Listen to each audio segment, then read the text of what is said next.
지난주까지 명제 6 했고요. 오늘은 7, 8, 9 오늘 끝냅시다. 명제 7 일곱 번째 명제는 유목적 삶은 전쟁 기계의 무기를 변형태로 갖고 있다. 이 변형태라는 말이 이 12장에 많이 나와요. 이게 그러니까 두 가지 비슷한 변형이라는 게 있고 변용이라는 게 있더라고요. 변형은 트랜스폼, 그러니까 형태가 물리적으로 변하는 거를 변형이라고 하고, 변용은 모듈레이션, 영어로 하면 이건 이제 원어고 SAT는 영어 저기 불어인 것 같고, 영어로 한다면 모듈레이션이에요. 그러니까 조작하고 변화시킬 수 있는 어떤 형태. 예. 음, 그래서 고정된 본질이나 이제 정체가 아니라 이건 이제 물성이죠. 물질적인 거고, 변형태는 그러니까 물질이 모양이 바뀌는 건 변형이에요. 근데 용도가 바뀌는 거지, 변용은.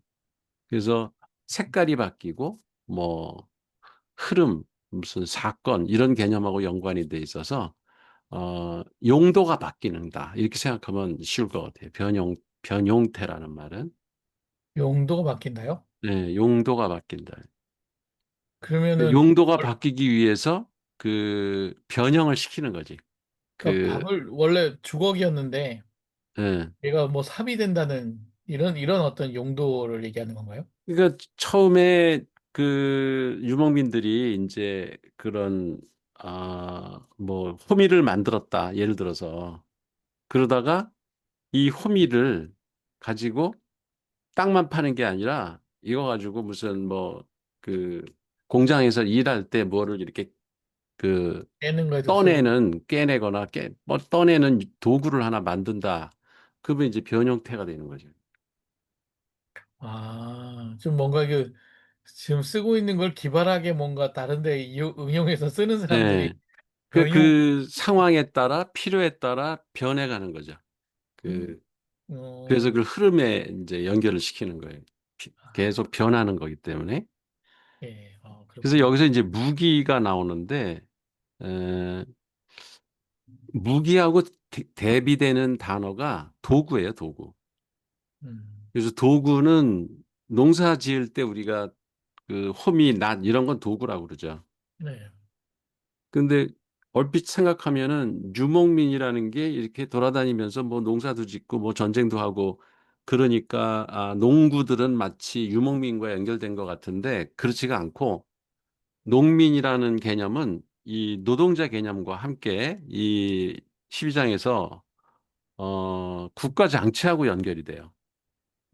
그러니까 이제 체제 속에 안정화된 즉 정착민들이라는 거지. 농민이라는 게 어떤 특정 지역에서 오래 사는 걸 전제로 해서 발달한 게 농업이지 돌아다니는 사람이 먹고 사는 수단이 농업이 아닌 거예요. 그래서 농민들이 쓰는 도구는 국가 장치와 연결이 되고 이 유목적인 삶을 사는 사람들이 만드는 거는 무기를 만들어요.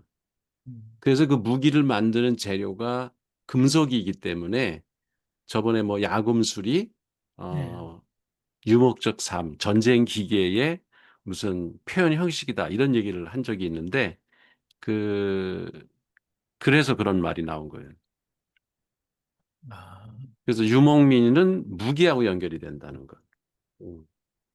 그래서 얼핏 생각하면 뭐 그 군대라는 거를 국가가 가지고 있으니까 국가 장치의 한 도구인 것처럼 무기가 생각하기 쉬운데 그렇지가 않아요.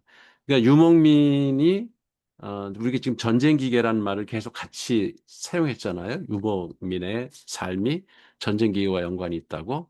그러니까 이 전쟁이란 개념이 우리가 싸우는 저기 생각하는 일반적인 왜 지금 뭐 어디야 이란하고 저기 이스라엘하고 싸우는 그런 거 그게 그런 전쟁이 아니에요. 여기서 얘기하는 전쟁은. 이게 지금 이게 결국 환경 적응에 대한 그 환경에서의 어떤 적응? 그것들의 음. 전쟁들이지 않을까요? 그 경계에 일어나는 그 경계에서 계속 변화가 일어나는 그런 전쟁이지 않을까요? 그거를 조심해야 되는 게 네. 경계에서 변화가 일어나는 거는 어 국가 장치의 홈이 패인 공간이에요. 그거는요? 홈이 패인다는 얘기가 저번에도 잠깐 얘기를 했지만 어떤 이렇게 선을 긋고 경계를 긋고 땅을 이렇게 파서 그 또랑을 만들고 이런 게 홈을 파는 거예요. 음, 그러면은 이제 예를 들어서 그 마을 공동체가 하나 생겨 가지고 이게 옆 동네하고 우리 섞이면 안 된다 그래 가지고 담을 치거나 음, 뭐 이렇게 뚝을 쌓거나 이런 게 홈을 파는 거예요. 그러면은 정주하겠다는 거예요, 그거는. 그 국가 장치가 이제 되는 거지, 그거는. 근데 음, 유목민들은 이 고른면, 뭐 고른판 이런 얘기 하잖아요. 이게 매끈매끈한 공간. 이런 거는 사막을 생각하면 돼. 사막이나 바다. 그러니까 음. 해적들의 삶은 유목민의 삶하고 거의 비슷해요. 얘들은 정착지가 따로 없어. 그리고 바다가 그냥 계속 변하는 그 매끈한 공간이라서 경계가 따로 없어서 어디에나 얘들은 갈 수 있어. 바다 위에서는. 바, 그러니까 그게 이제 그 유목민들은 음, 사실 그런 정착할 곳이 없기 때문에 계속 환경을과 이렇게 접촉해서 살잖아요. 그렇죠. 그래서 환경을 접촉하는데 이제 그 환경에서 살아남기 위해서 음, 필요한 무기도 만들고 그렇지. 그리고 바다에서는 낚시 같은 무기들이 필요하고 음, 그 들판에서는 활 같은 게 필요하고 뭐 그렇지. 이런 그 각각 환경에 맞게 자기를 보호하는 어떤 것들을 계속 만드는 것들이 저는 이제 환경과 그 이 사람들의 어떤 삶과의 경계에서 계속 음, 변화가 일어나는 거 아닌가 이런 음, 얘기를 드리는 거죠. 환경과 우리 이 유목민 간의 어떤 관계 속에서 그렇지. 계속 무기들이나 뭐 변형들이 일어나고 있지 않은가. 예. 그걸 전쟁이라고 표현한 게 아닌가 하는 거죠. 음. 그 경계를 두 가지 관점에서 봐야 돼요. 네, 그러네요. 그 인위적으로 경계를 그어서 음, 사는 공간을 제한하는 방만한 거예요. 거는 그거는 그거는 이제 국가 홈을 장치. 파는 거고 네, 그렇죠. 근데 어차피 유목민이라 그래서 별개로 그런 국가 장치와 따로 떨어지는 게 아니에요. 항상 음, 섞여서 계속 그 지금 얘기한 대로 그 뭐랄까 그 이렇게 그게 경계지 바운더리를 넘나들어. 음, 그러니까 유목민이 그 유목 생활을 하다가 어느 순간에 이게 전쟁 기계 그러니까 뭐야 국가 장치에 이렇게 포획이 돼요. 네, 그 그렇죠. 얘기가 이제 13장에 나오는 거지. 어디에 음, 이렇게 그 포획이 돼서 그거의 일부처럼 바뀌어요. 그러다가 또 유목민이 거기서 또 탄생을 해. 이렇게 탈주하면서 유목민이 또 발생을 해. 그래가지고 걔들은 또 다른 경계를 넘어서 다른 지역을 또 가. 그런 것들이 끊임없이 계속되는 게 유목의 삶이고, 그러면 이제 얘들이 그렇게 유목을 하다가도 어떤 데 가서는 또 정착을 해서 그 일부 애들이 그 국가 장치를 만들어 가지고 산다고 또. 네, 그렇죠. 예. 그런 게 계속 이렇게 순환되고 어울리는 그런 관계인 거지 어느 하나로 딱 정해져 있는 그런 거는 아닌 거죠. 그뭐 국가 장치는 영원히 국가 장치고 뭐 아, 유목인민은 뭐 전쟁 기계가 계속 전쟁 기계로 남아 있고 그러는 게 아니라는 거지. 그러네요. 아니, 근데 예. 꼭 지금 그 모티프가 영화에서 자주 보는 것 같네요. 그러니까 어떤 실력 있는 방랑자가 갑자기 어느 마을에 나타나가지고 다 정리하고 그 재패하고 거기서 왕노릇 하잖아. 예, 근데 동네 사람들은 남아주기를 바라는데 응, 아, 본인은 또 떠나. 예, 나는 그런 사람이 아니다 하고 또 나. 그 서부의 무법자, 예, 석양의 무법자 뭐 이런 영화들이 대부분 그렇잖아. 예, 이거 다 이거 여기서 나온 얘기인 것 같아요. 아니 근데 이게 인간의 삶 자체가 그게 과거에도 계속 역사라는 게 그랬다는 거지. 그런 그 거군요. 두 가지 삶의 형태를 오가는 것이지 어느 하나에 이렇게 고착돼 있는 게 아니다라는 거예요. 아, 그러네요. 인생이네, 인생. 네, 우리 인간도 그래. 언제 때는 이렇게 뭐 직장에 딱 다니면서 거기에 그 네. 국가장치처럼 소속이 돼가지고 예속돼서 그 살다가 또 주말에는 또 네. 그 뭐 여행도 가고 혼자 이상한 짓도 벌이고 농사도 짓고 이렇게 유목적 삶도 하고 이렇게 그걸 겸하는 것이지 그냥 계속 하나의, 유목적 삶 사는 사람도 별로 없는 것 같고 음, 맞아요. 국가정치에만 매여 있는 것도 아니고 그거를 넘나드는 거죠, 결국은. 그게 또 바람직하다는 거야, 얘들 얘기는. 음, 맞습니다. 책에서. 그 어느 한 곳에 머물러 있기보다는 어, 그 어떤 경계를 넘나드는 삶을 사는 게 좋지 않겠냐. 그런 그 암묵적인 얘기가 여기 깔려 있는 것 같아요.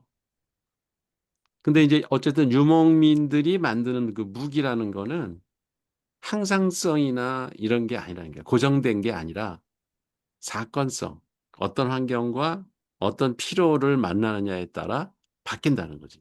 그 사건에 따라 계속 에, 새로운 걸 만들어내는. 그렇기 때문에 그건 존재가 아니고 이것임 또는 되기가 네. 된다. 음. 박상호 박사, 이것임 개념 와 있어요?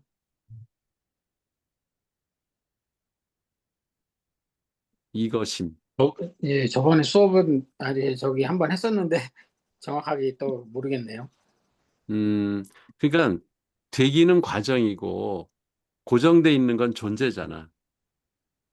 근데 그러니까 되기가 이렇게 진행되다가 이렇게 그러니까 과정에서 뭐가 어, 변하죠. 뿅 하고 이제 나타나죠. 환경에 따라 변하고 자기의 욕망에 따라서도 변한다고. 근데 어떤 한 순간을 자르면 그 당시에 정체성이 드러나잖아. 근데 이제 그거는 이것임이지 그게 존재는 아니라는 거지. 왜냐면 음. 얘는 또 변할 거니까. 예, 변형태가 계속 되니까. 예. 근데 어쨌든 우리가 대하는 거는 어떤 사람을 만났을 때 그 만난 순간에 그 사람의 그 정체성, 그 사람의 본질 이런 거를 보고 만나고 대하고 나는 대응을 하거든.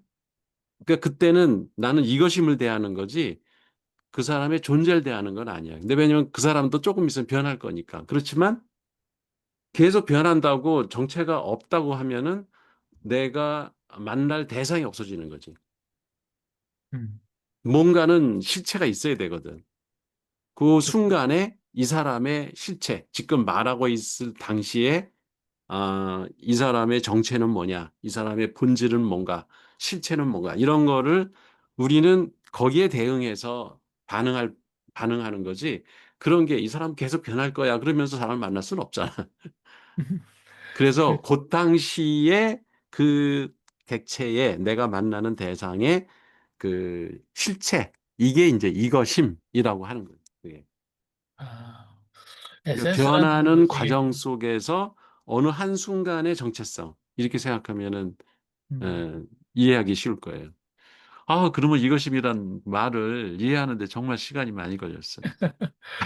교수님 방금 설명해 주시니까 이해가 되네요. 네, 과정 속에서 내가 마주하는 이게 뭔가 드러난 뭐 하나의 그 상황, 실체. 네, 상태, 형태. 그렇지. 그게 본질일 수도 있고, 아닐 수도 있고. 예, 그렇지. 그게 변할지라도 지금은 그럴 수밖에 없는 거예요. 나는 예, 그 이것임에 대해서 나는 대응을 해야지 또 그렇죠. 변할 거를 어떻게 내가 대응할 수가 없잖아. 뭔지 모르는데. 그리고 과거에 이 사람이 어땠는지는 게 존재인데 예, 변하지 않는 고정된 뭐가 또 있을 거라고 이 사람의. 그거는 음, 또 내가 대항할 수가 없는 거지. 오히려 지금 현재 이게 이제 존재론하고 비슷한 거지. 지금 현재 여기에 있는 상대방 그 그게 이것이지. 대상이 그 갖고 있는 본질 이게 이것임이고 예. 나는 그 이것임에 대응할 수밖에 없다. 예. 그러면 우리가 뭔가 존재를 안다고 하는 거는 상당히 그 오만한 얘기네요. 오만한 얘기고 불가능한 얘기죠. 예, 불가능한 얘기고. 예. 그 존재라고 생각하는 거는 그건 이데아론이지. 예, 플라톤의 이데아론 같이 어, 뜬구름 잡는 얘기를 하는 거예요. 아, 그건. 그러네요. 결국은 존재를 안다는 얘기는 음. 이데아를 안다는 얘기인데 그 이데아를 지금 이 현재의 사람의 어떤 이데아라는 걸 사실 안다는 건 되게 오만한 거죠. 그렇지. 사실은 이것임을 내가 알고 그 사람을 대하고 예, 있는 건데 그거를 그렇죠. 이데아로 착각하면은 이제 나중에 배신감을 느끼거나 한 그렇죠. 저기 뭐야 사기를 당하거나 뭐 이러는 그렇죠. 거예요. 하여튼 그 아무것도 믿지 마라. 지금 그게 딱 맞네.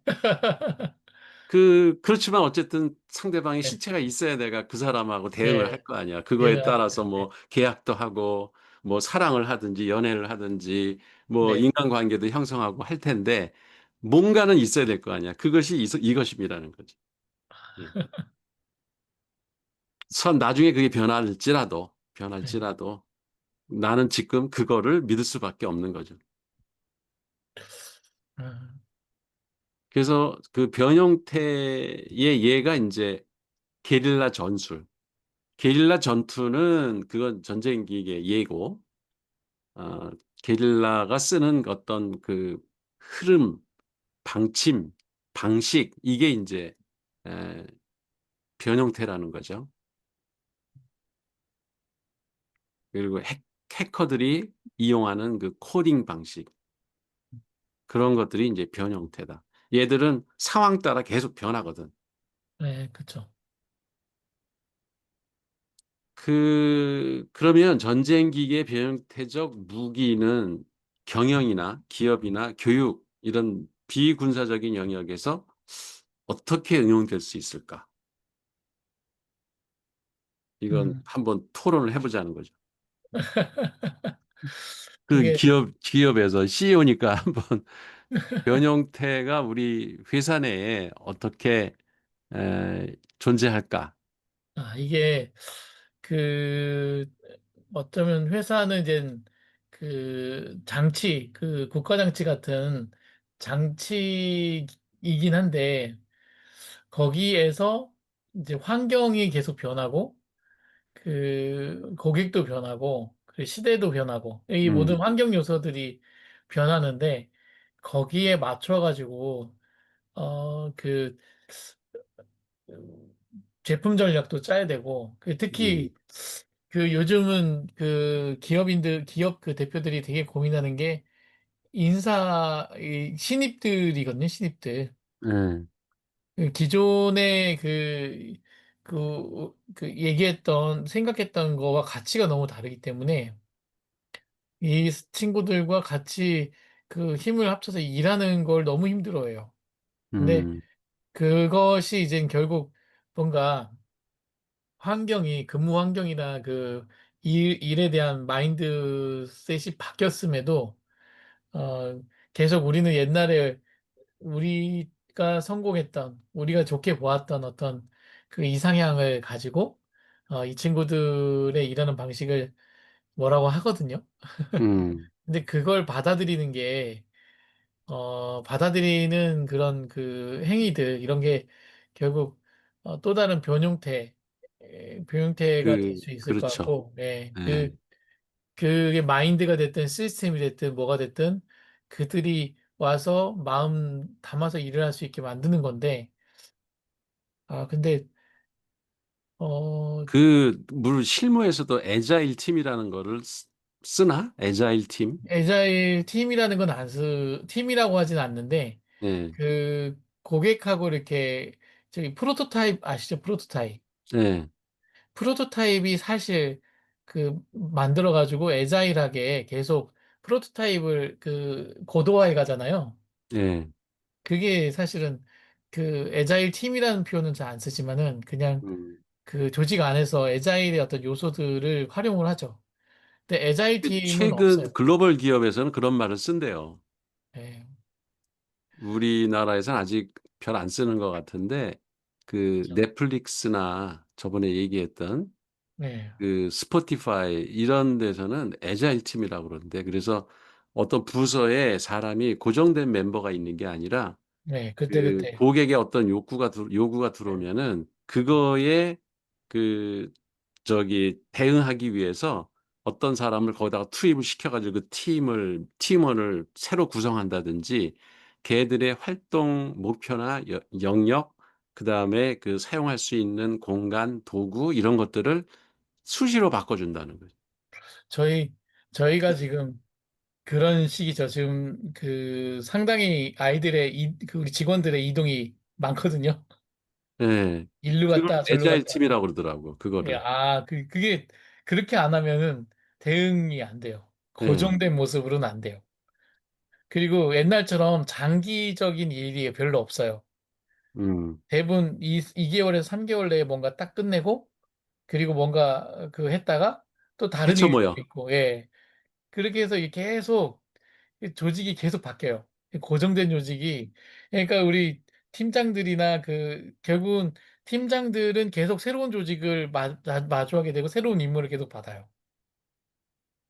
지금 그러고 그리고 있죠. 왜 지금 우리 차 살려고 그러면 뭐 어떤 네, 걸 1년씩 기다리고 뭐 그런다는 얘기가 뭐 몇 년간 계속되고 있잖아요. 네네, 그게, 어, 이게 한 10년 전만 해도 대부분의 자동차 회사들은 먼저 상품 기획을 해가지고 수백만 대를 생산해서 전 세계에 판대. 네. 근데 그게 이제 주문형으로 그게 바뀐 저기 거죠. 저 어디야 이게 넥서스 만든데 렉서스. 그렇다, 그렇다. 토요다가 제일 먼저 이제 주문형 네. 생산 시스템으로 지트 바꾸면서 얘기하신 거죠, 지트. 예, 네, 그 지트도 구축하고 그다음에 이 사람들이 바로 고객들이 요청하면 색깔도 그 원하는 네, 색깔로 칠해서 출고가 되고 예, 옛날엔 맞아요. 그냥 빨간색 몇 개, 파란색 몇 개 이렇게 찍어가지고 내놓고 파는데 그게 아니라 고객들의 주문을 받아가지고 생산을 한대. 지금 그러니까 어디 가서 자동차 계약을 하면 그때부터 만드는 거예요, 사실은. 네, 주문형 생산을 하죠. 네, 그 대부분 자동차 회사들이 주문형 생산을 지금 한다고 그러더라고요. 근데 인형도 그런데요. 네, 인형도 벌써 몇 년 전부터 그러거든. 맞아요. 인형을 만들 때 옛날에는 그 왜 바비 인형 이 회사가 네, 유명한데 바비 인형을 그 뭐 켄이니 뭐 이렇게 그 캐릭터로 해가지고 그 영화나 이런 데서 히트하면은 그렇게 생긴 아이를 닮은 그 인형을 만들어서 수백만 개를 해가지고 전 세계에다가 파는데 지금은 그렇게 안 하고 1인 1 인형도 만들어준대.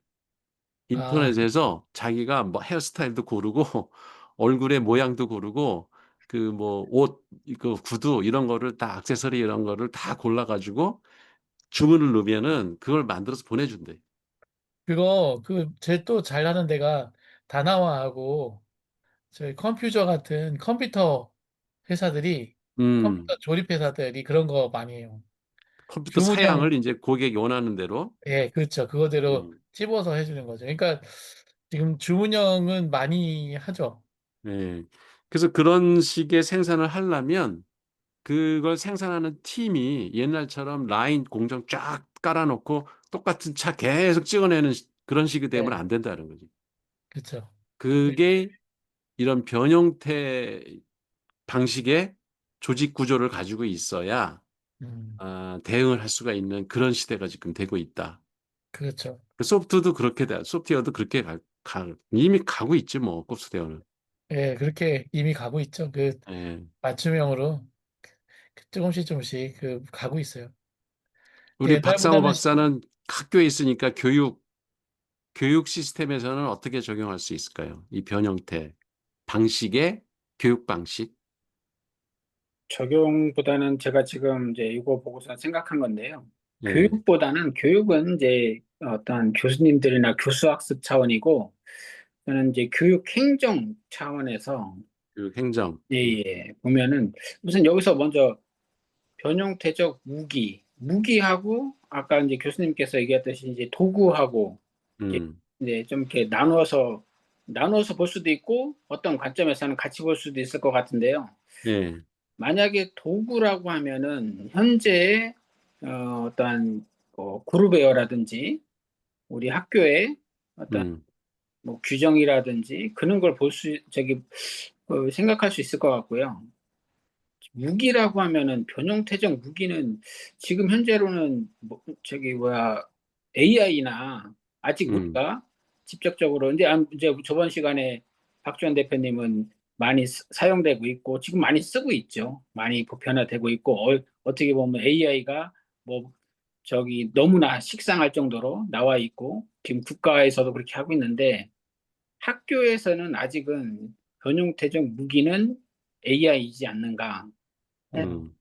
이걸 지금 갖다 상태에서는. 예예 지금 현재 네. 학교의 상태에서 그러니까 음, 뭐 전 세계적이라든지 뭐 기업의 어떤 AI의 흐름 그런 거 말고 왜냐하면은 그 관점이 이제 보는 적용되는 때에 따라서 뭐 이제 뭐 미국에서 다르고 저기 어디에 아프리카에 어디 저기 뭐 모잠비크나 뭐 그런 데 나라에 따라서 다 이 무기가 우리한테는 저기 무기지만 아니 도구이지만은 거기서는 무기가 될 수 있는 것 같고 음, 그렇거든요. 그래서 지금 현재 우리 무기라고 하면은 그러한 것들을 진짜로 이제 교수님도 이렇게 어떤 그 논문에서 이렇게 제안했다고 하지만은 그런 것들 AI 그런 것들이 어, 응용돼서 쓰일 수 있지 않을까. 뭐 쓰여야 이제 된다고 교수님은 얘기했지만은요. 근데 구체적으로 어떻게 쓰여야 될지는 저도 모르겠어요. 음. 그러니까 이 구분을 할 때 도구하고 무기 구분은 그 예, 사실 뭐 그 시간의 흐름이나 사용의 용도에 따라 달리 불릴 뿐이지 예, 이제 도구화 그러니까 음, 처음엔 무기였다가 이게 안정화된 체제를 갖춘 상태에서 그거를 활용하면은 이제 도구가 되는 거예요. 네, 예, 그건 이제 이미 정착이 되고 그리고 그거는 그 구성원들 뭐 국가면 이제 국가면 이제 국민이겠지. 그런 사람들이 어찌 보면은 그냥 일상에서 의무적으로 써야 되는 것처럼 된 거는 도구가 되는 거고. 그러니까 예를 들어서 소프트웨어도 처음에 그 마이크로소프트에서 나오는 무슨 뭐야 워드나 엑셀, 파워포인트 이런 것들이 처음에는 사실 그 특정인이 혼자 아는 때는 무기였어. 그렇죠. 그게 그 사람이 갖고 있는 무기야. 그래서 그걸 가지고 나는 엑셀도 써 이러면서 막 무공을 자랑했는데 다 쓰니까는 도구가 돼버린 거예요. 그렇죠. 예, 누구나 다 쓸 수 있는 도구가 돼버렸어. 그러니까 일상화된 거지. 그런 음, 식이에요. 그러니까 지금 말한 것처럼 지금 아마 우리나라는 아직은 대학이 뭐 열심히 쓰는 사람도 있고 교수도 있고 학생도 있지만 아직은 무기예요, 무기. 그거를 잘 쓰면 그걸 장점으로 해서 직업도 얻을 수가 있고 회사에서는 그걸 무기로 해서 자기가 승진에 유리하게 능력을 발휘할 수 있는 그런 거가 될 수 있지만 이제 이게 점차 도구가 될 거라고. 시간이 갈수록. 그렇죠. 그렇게 돼가겠죠. 음, AI도 그렇게 될 것 같아요. 그렇죠. 예, 네, 지금은 무기야. 아직은. 그렇죠. 학교에서도 그렇고. 네, 이제 앞으로는 모두가 다 AI를 쓰고 그럴 거라고 보기 때문에 이 지금 혁명이에요, 혁명. 이렇게 지금 뭐 그렇게 가고 있지만은 우리 이제 여기서 옛날에는 철이 하나의 혁명이 철을 발견하고 이제 철을 발견해서 재련 야금술이 이런 예, 음, 때 혁명이었듯이 인터넷 혁명이었듯이 이제 그렇죠. AI도 큰 예, 혁명으로 이제 예, 본다. 맞습니다. 그러니까 사실 그 중간에 한 번 혁명이 있었던 게 전산화예요, 전산화. 이게 오프라인으로 되던 것들을 그 이제 워드 작업이라든지 이런 걸로 하면서 생산성이 엄청 늘었잖아요. 음, 그냥 손으로 막 쓴다 그러면 한 번 틀렸을 때 상당히 곤욕스럽잖아요. 타자기만 해도. 근데 그냥 화면에서 짝짝 지우고 다시 하고 하는 거 이건 엄청난 생산성이 든 거거든요.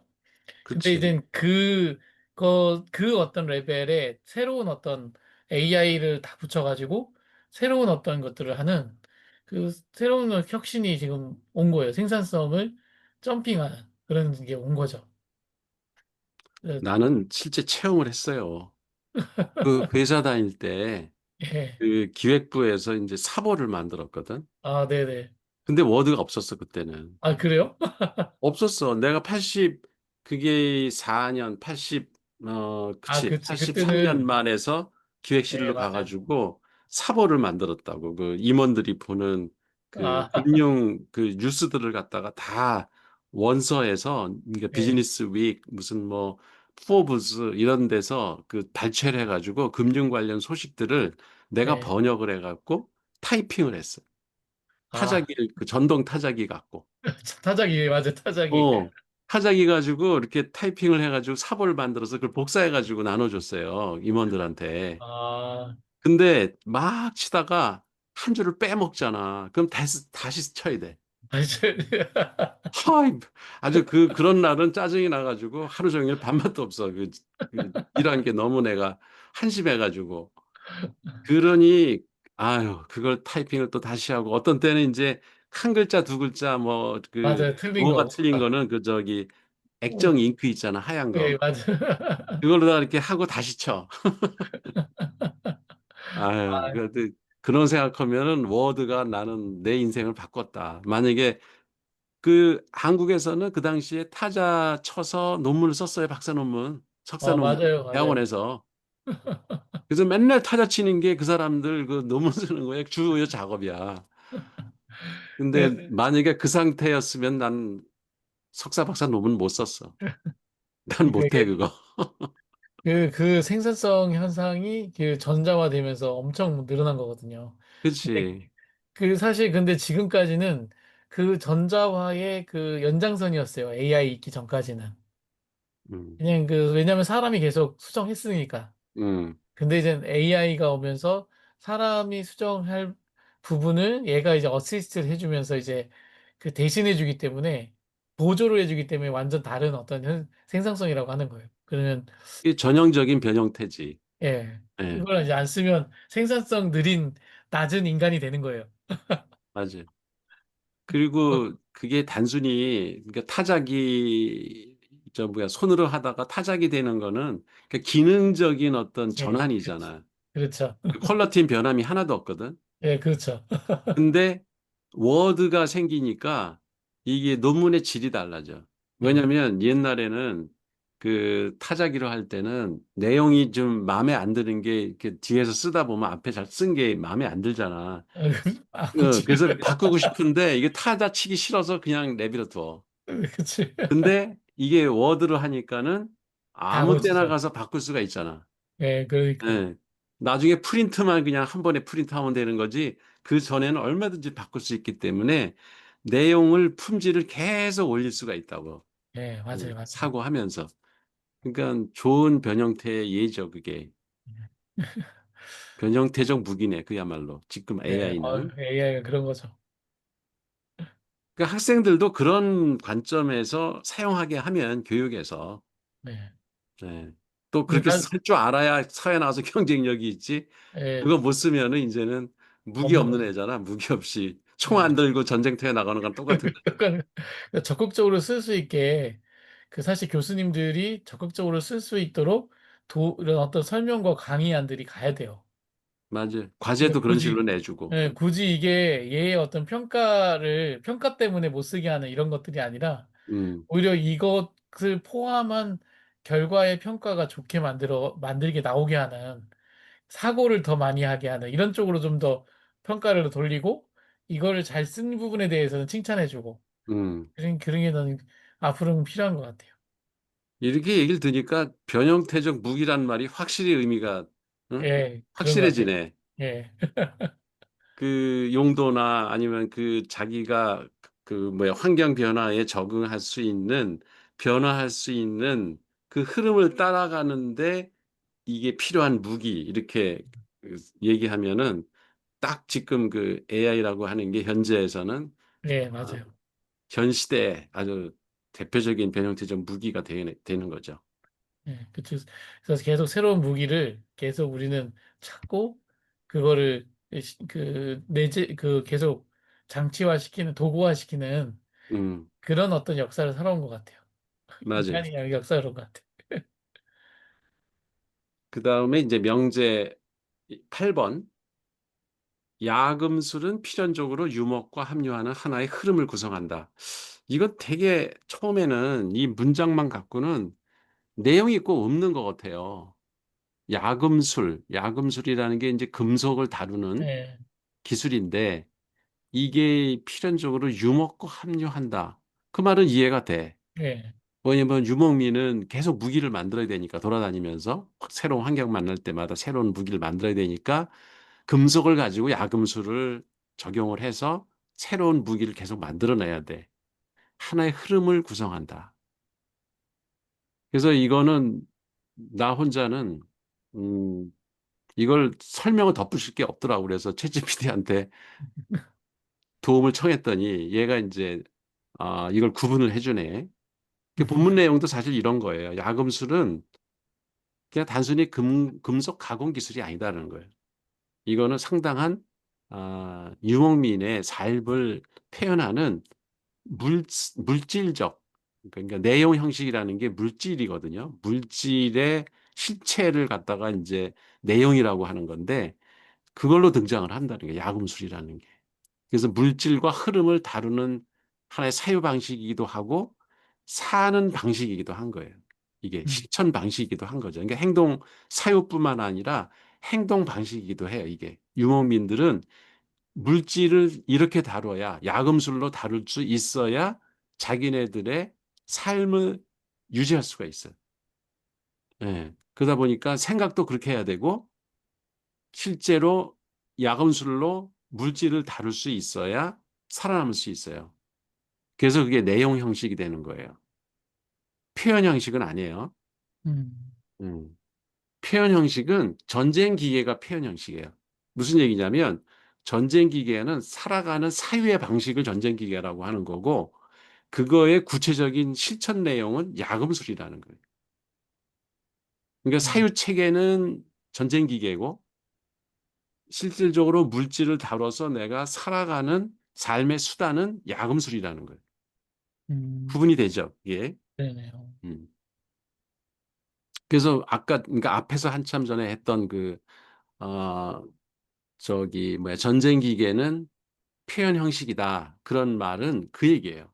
표현 형식이라는 말은 상징적으로 얘들이 자기네들의 사고 방식을 어떻게 다른 사람들한테 드러나게 하고 보여주느냐. 이게 이제 표현의 형식이고, 그 기호로 나타나고 언어로 나타나죠. 그거는 표현의 형식은.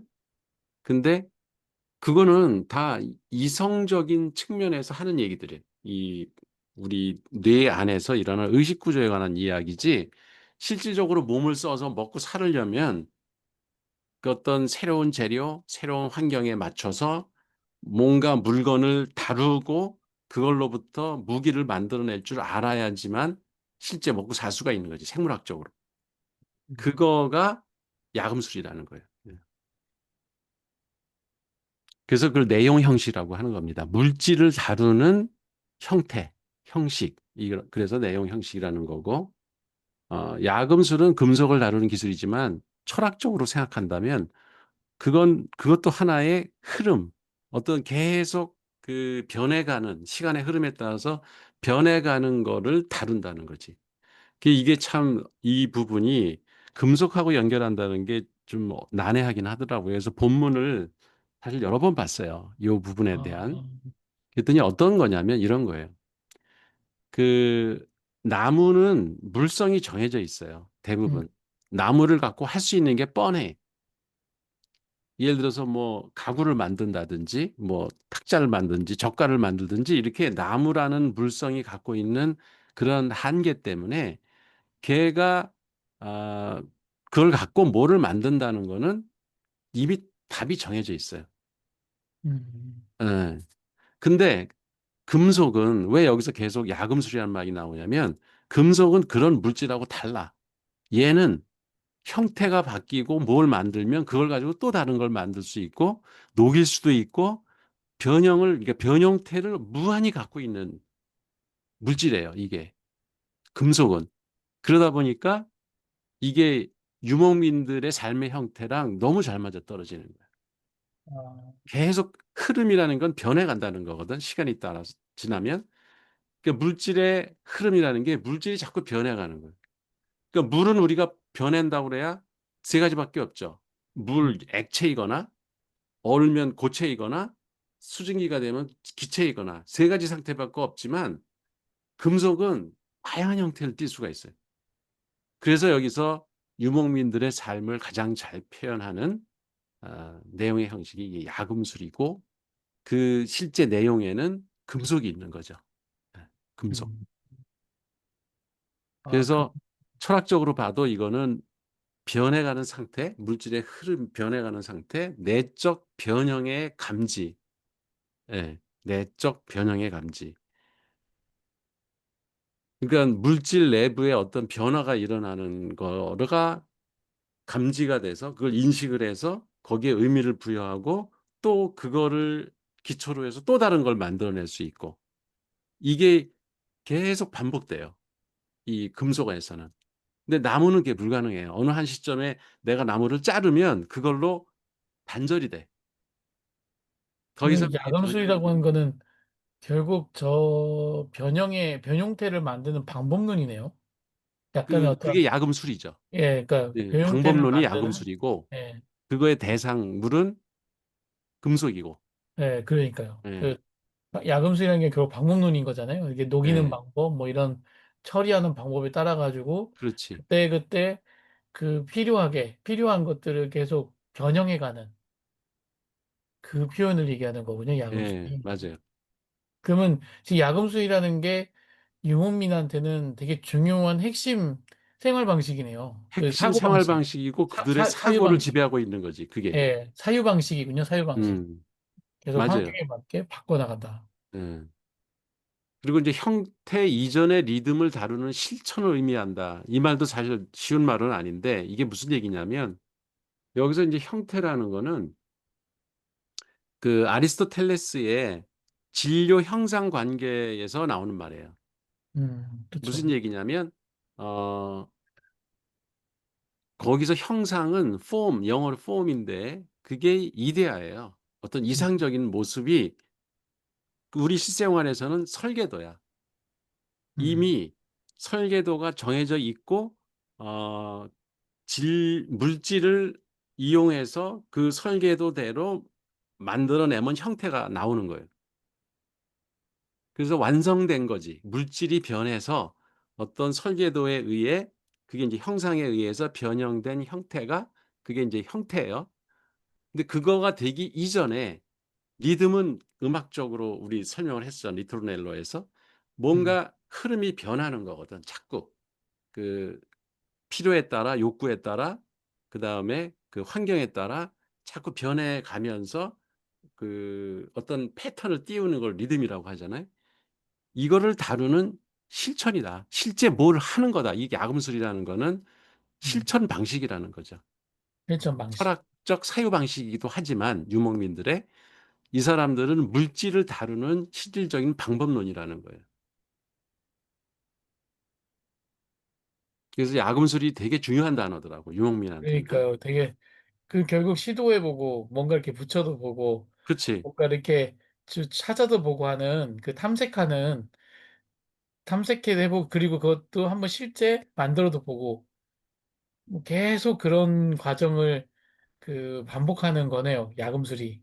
예. 그래서 모든 물질이 만약에 다 그렇게 변형이 자유롭게 그러니까 변형을 할 수 있다면 그러면 굳이 야금술이라는 말을 안 쓰고 뭐 제조 기술이라든가 이런 말을 썼을 거예요. 근데 그렇죠. 야금술이라는 말을 굳이 쓴 이유는 금속의 속성 때문에. 금속을 다루니까. 그러니까 나무나 돌이나 뭐 이런 것들은 다른 물질들은 정해져 있어 쓸모가. 그렇죠. 예 뻔해 그걸로 할 수 있는 게.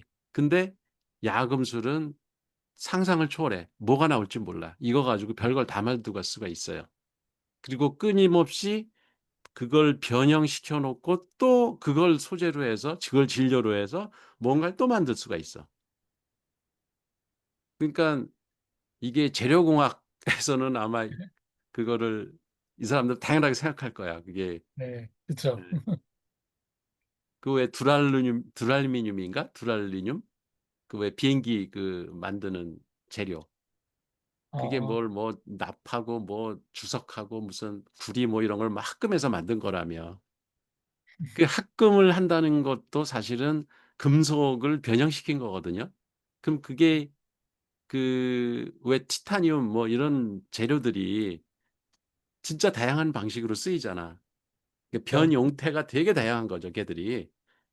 음, 그런 것처럼 금속은 이게 배합을 달리하면은 앞으로 어떤 새로운 물질이 나올지 몰라요. 그렇죠. 그래서 금속이라는 대상물을 삼았고 물질 중에서도 그리고 그거를 다루는 기술을 야금술이라고 한 거고 이거는 유목적 삶에서 매우 중요한 에, 의미를 갖고 있다. 그래서 합류하는 흐름. 그래서 야금술은 단지 수공업적 기술이 아니라 그러니까 우리가 그 유목민 생각하면은 뭐 막 대장장이처럼 두드려 가지고 뭘 만들고 이런 걸 생각하는데 그러면 이제 수공업적 기술 이게 좀 이렇게 얕잡아 보는 그 우려가 좀 있을 수가 있는 거죠. 그렇게 네. 유목민들이 야금술을 갖고 있다 그러면은 그 뭐 그 대장간에서 뭐 두들겨 가지고 뭐 만드는 거 이거 아니야? 이렇게 생각하는데 그거보다 훨씬 깊은 의미가 있다는 거지. 그러니까 유목민의 존재 양식과 함께 작동하는 물질의 흐름을 같이 그 안에 내포시키고 있다. 공유하고 있다는 겁니다. 음, 그러네요. 음. 일단 생각해서 환경의 변화에 맞게 그 음. 야금수를 행하는 거기 때문에 그 행위 자체만 있는 게 아니라는 거잖아요. 그 경험들. 위에 유목적 삶의 표현 방식, 이거 삶이 네, 아니라 삶의 표현 방식, 그게 유목적 삶이라 그랬잖아. 전쟁 네, 기구의 이퀄 유목적 삶입니다. 네. 그러니까 전쟁 기계는 표현 형식이에요. 음, 그들의 사유 방식을 언어나 상징적 기호로 표현하는 거예요. 그게 전쟁 기계라는 말로 인제 유목적 삶을 표현했기 때문에 그게 표현 형식이 되는 거고 근데 여기서 음, 야금술은 그런 그 언어가 아닌 거야. 예. 음, 언어가 아니라 실제 내용의 형식, 물질을 다루는 방식이라는 얘기예요. 그래서 물질적 조건의 흐름을 구성하는 게 야금술이다. 이게 구분을 해야 돼요. 그 유목적 삶에서. 음. 그 예를 들면 인제 AI를 훈련시키잖아. 그러면 이게 고정된 알고리즘이 없죠. 머신러닝이나 네, 딥러닝이나 이런 거는 고정된 알고리즘이 없는 거라고. 데이터가 뭐가 들어오느냐에 따라 계속 바뀌어 나가는 거예요, 형태가 없이. 그렇죠. 네, 적응해서 새롭게 훈련해서 새로운 모델이 그 생성이 되고 그러니깐 얘가 시간이 흐르면 어떤 식의 대답을 할지 모르는 거지. 그렇죠. 똑같은 대답을 안 하죠. 예. 그 지금 뭐 챗GPT도 그 방식을 쓰는 거죠. 네, 그렇죠. LLM 방식이 그 안에 들어가 있는 언어의 양이 계속 변하기 때문에 그 많은 언어를 가지고 얘가 재조합을 해서 뭔가 답을 내기 때문에 얘는 전형적인 야금수를 쓰고 있는 거예요. 그러네요. 야금술이네요. 챗GPT가. 이거 그쵸. 야금술이야, 야금술. 그런 말하면 사람들이 "뭐야 무슨 얘기야." 그게 그럴 거야. "왜 갑자기 야금술이 나오냐."고. 그 금속의 형식을 그 흐름에 맞게 음. 거기 그 언어의 흐름이든 지식의 흐름이든 흐름을 그 인풋에 맞게 계속 표현해내는 거네요. 그러니까 물질에서 금속이 그런 성질을 갖고 있다면 음, 우리 그 인식의 영역에서는 데이터가 그런 성질을 네, 갖고 그렇죠. 있는 거지. 그렇죠. 무한히 변형이 가능한 거지. 음, 데이터로부터 상당히 많은 변형태를 얘는 내포하고 있기 때문에 어 앞으로 데이터에서 뭐가 또 나올지 아무도 예측 못 하는 거죠. 그러면은 앞으로는 데이터가 중요한 시대가 되는 거 아닙니까?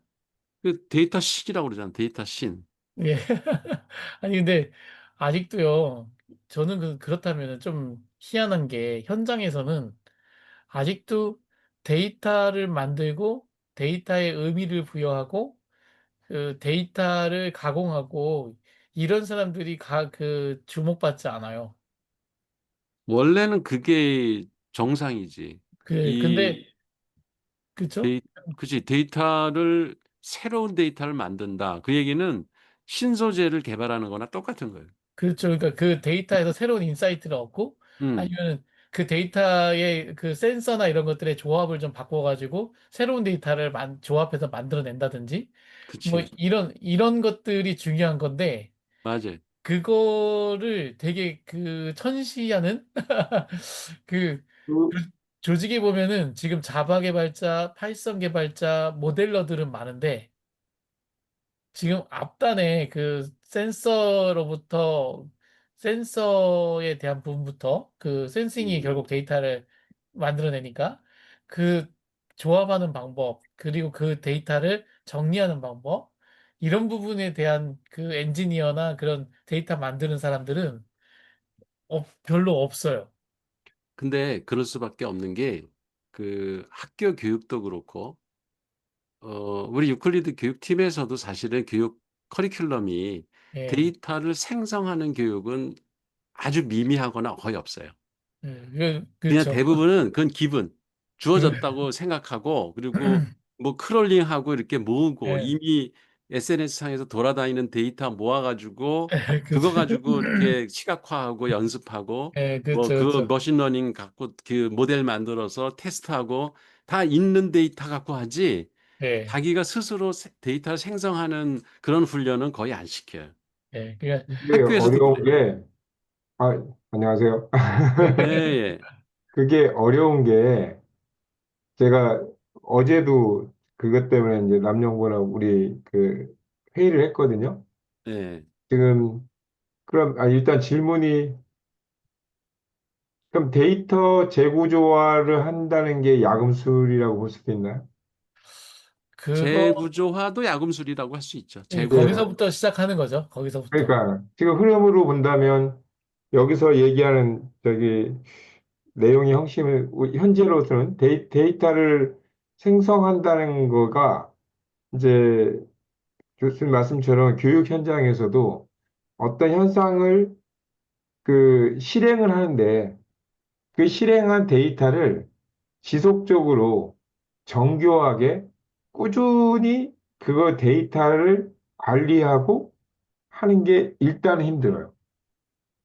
그게 이게 AI나 시스템이 할 수 있지만 중요한 건 그걸 사람이 계속 관리해주고 피드백해주고 해야지 데이터로서 사용할 수 있는 가치로 만들어지는데 그런 전환을 해줄 수 있는 데이터 관리자가 지속적으로 그거를 하는 관리자가 어, 일단은 박 이사님 말처럼 그걸 선택하는 것도 힘들지만 제 생각은 그걸 저희는 꾸준히 하고 있거든요. 그거를 그 저희가 지금 3년 동안 하는 어떤 데이터 예를 들면 지금 새벽에 아침에 일어나는 거를 3년 동안 우리가 봤어요.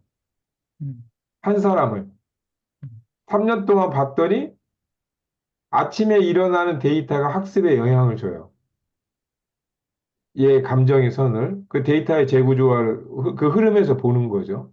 그런데 그게 일단 그 3년 동안 관찰하는 게 쉽지가 않아. 단순한 그러니까, 거죠. 예, 예, 그게 맞아요. 예. 근데 그게 그게 시스템으로 데이터, 할 수 있는데 예, 시스템을 하는 거하고 사람이 그걸 지속적으로 피드백하고 진단하는 게 주기적 관리가 아주 중요한데 그리고 그걸 정기적인 상대적 비교도 필요하고 그런데 이거를 나는 가능하다고 생각하고 이걸 내가 그 줘보고 해보라고 했는데 이게 우리 몇 명 안 되는데도 그걸 못 하더라고. 예, 그래서 내가 그게, 어제 얘기하면서 막, 그때 막, 근데 요즘 내가 이걸 이해를 하고 있어요. 이게, 쉽지 않구나. 그, 그러니까, 결국은 이제 데이터 설계를 하는 건데, 그 데이터 설계는 이제 많은 도메인 경험이 있는 사람이 어떤 데이터를 센싱할 건지에 대한 지금 그것도 이제 내가 뭐를 주안점을 볼 것인가를 좀 더 통찰력 있는 사람이 정하면은 좋은데 맞아요. 그게 안 되면 이제 계속 시행착오 해가면서 그 센싱 데이터를 정의하는 거거든요. 근데 이 설계하는 거, 센싱 데이터를 정의하고 설계하는 요 능력이 매우 중요한 능력이거든요. 음. 예, 근데 요 능력이 의외로 지금 많은 그 기업들 지금 대기업들은 하고 있을 수 있는데 중소기업 저와 같이 있는 많은 기업들에서는 아직도 등한시되고 있는 거예요. 오히려 지금 아, 시대는 데이터가 중요하다. 아, 데이터가 모든 걸 설명한다. 데이터로 AI 모델로 해서 모델링이 된다라는 걸 다 강조하고 있는데도 아직도 자바 프로그램, 파이썬 프로그램, 그리고 이런 프로세싱 쪽에 더 많은 게 있다는 거예요. 그러니까 그거는 저희 회사는 그래도 이제 AI 그 데이터 팀이 있어가지고 요 팀을 지금 유지하고 있는데 그 저항이 많아, 지금. 이게 음, 왜 유지를 하냐. 지금 불필요한 팀 아니냐. 왜냐면 이제 전반기 아직은 데이터를 만드는 일이 사회적으로 많지 않다 보니까. 근데 나는 이거 좀만 가면 반드시 이쪽에서 주목받는, 그리고 나머지가 이제 이걸 지원하는 이런 이게 역전극이 드러날 것 같은데? 지금 박에서 똑같은 생각인데 나는 우리가 교육교사랑 똑같이 생각하고 있는데 네. 그럼 이거 굉장히 중요한 얘기를 하네요. 그럼 도메인 샌딩 지금 얘기했는데 그럼 그걸 설계할 수 있는 네. 역할이 다른 거네. 그러니까 그렇죠. 그 설계를 해놓고 뭐가 문제였냐면 그거를 계속 그 데이터 관리를 하는 친구들은 나는 그게 너무 간단하게 설계가 그 설계라는 얘기. 예. 그래서 그 설계를 할 수 있을 거라고 생각하고 관리할 수 있다고 생각했는데 아, 관리 그 설계하는 전체 도메인 설계를 하는 사람과 예. 관리 피드백을 하는 역할이 다른 것 같아요. 역할이. 다르죠. 다르죠. 네. 그러니까 그걸 안 해주고 예. 이걸 그냥 하라고 한다든지 예. 그게 그런 어떤 가장 중요한 그 설계 없이 데이터 음, 관리를 하면 그게 지속적이지도 않고 결국 데이터의 의미를 못 가지니까 이게 그렇죠. 의미를 못 가니까 일단 모으는 것도 못 하는 것 같아요. 그래서 나도 지금 한 3년 정도 해보니까 이제 유의미한 데이터가 뭔지는 이제 예. 보이잖아요. 그럼 다음에 이제 그걸 중요한, 갖고서 최소한 이것을 설계해야겠다. 그냥 너무 지쳐서 예를 예. 들면 지속적으로 할 수 있는 요거만 뽑겠다 했는데 사실은 그것이 유의미한 데이터가 아주 중요한 시작이더라고요. 그게 예. 그러니까 그 지속성이. 저는 이제 지금 이런 어떤 시대가 흘러가고 있고 지금도 되게 중요한데, 그런 게 준비가, 우리의 생각하고 실제 준비가 너무 다른 게 많아요. 그래서 그 기업들이, 그리고 특히 우리 회사에서조차도 AI 데이터 만드는 게 왜 필요하냐라고 하는 사람들이 있단 말이에요. 지금도 있단 말이에요. 근데 그게 아직도 기존의 어떤 프로세스 중심의 개발에 익숙하고 그걸 처리하는 게 능력이라고 생각하지만, 이제는 그 프로세스는 AI 모델이라고 하는 거에 그냥 다 녹아 들어갈 거고, 데이터 설계를 어떻게 하냐에 따라 다 이제 바뀔 거기 때문에 이 시대가 바뀐다는 거를 빨리 내가 전도사처럼 얘기해 주는데도 와닿지 않나 봐요. 근데 사실 시대가 또 늦게 가고 있고, 예, 좀, 사실 그렇게 되는 그 근본 원인은 이게 이제 철학의 흐름하고도 관련이 있는데 어, 왜 근대 철학 그 데카르트 이후에 예, 그 이성 중심의 사고 그게 사실 성공해서 이제 과학혁명도 일어났고 산업혁명도 일어나서 우리가 지금 잘 살게 됐다고. 그렇죠. 예. 그래서 그 이성을 중시하는 그 사회적 풍토는 음, 무지무지 강해요. 강력하죠. 예, 강력하죠. 무지무지 강력해. 그래서 그 프로세스는 이성의 영역이에요. 알고리즘이고 예, 어떻게 처리하느냐 논리를 다루는 거기 때문에 논리 알고리즘을 다루는 게 프로세스거든. 그렇죠, 그러니까 그렇죠. 그거를 프로그램으로 짜는 게 예, 자바스크립트, 네. 그다음에 파이썬. 파이썬, 네. 그래서 랭귀지가 그거야. 예, 그렇죠. 그러니까 앱 개발을 하는 사람들이 지금까지 압도적으로 그 우위. 많았고 예, 그렇죠. 또 그 사람들이 월급도 많이 받았고 네, 쓰임새도 그렇죠. 많이 있었죠. 네, 근데 이제 그거를 지금 뭐 클로드나 아니면은 지금 뭐 예, 챗GPT 이런 데서 상당 부분 다 커버하기 시작한 거야, 인제 그거는. 그렇죠, 그러니까 그렇죠. 이성이기 때문에 가능해요. 음, 근데 그 뭐 여러 가지 칼럼이나 이런 데서도 그런 얘기를 하지만 인공지능이 아무리 발달해도 인간의 감성 영역으로 들어오려면 아직도 멀었다. 아직 멀었죠. 예. 그게 감각하고 감성이 연결이 돼 있잖아. 네, 그렇죠. 그러면 감각에 가까이 있는 게 데이터예요. 그렇죠. 그 세상을 센싱을 해야 네, 감각을 해야 거기서 그렇죠. 새로운 데이터를 찾을 수가 있어. 그렇죠. 그렇잖아. 그러면 아, 그거는 사람들이 당연하다고만 생각해. 그리고 예, 자기가 이미 남들이 다 만들어 놓은 데이터를 그냥 답습해서 쓰는 걸로도 벅차. 예, 그러니까 새로운 센싱을 할 생각을 하는 사람은 극히 소수야. 근데 맞아요. 사실 새로운 데이터를 생성한다는 거는 차별화죠. 세상에서 데이터는 무조건 생성하고 있어요. 예, 사건이 그렇죠. 일어나고 있기 때문에 무지 많은 데이터들이 그냥 세상에 깔려 있다고 지금도 예, 사람들한테 캐치 안 된. 예, 근데 그걸 누가 먼저 센싱을 해서 데이터를 만드느냐.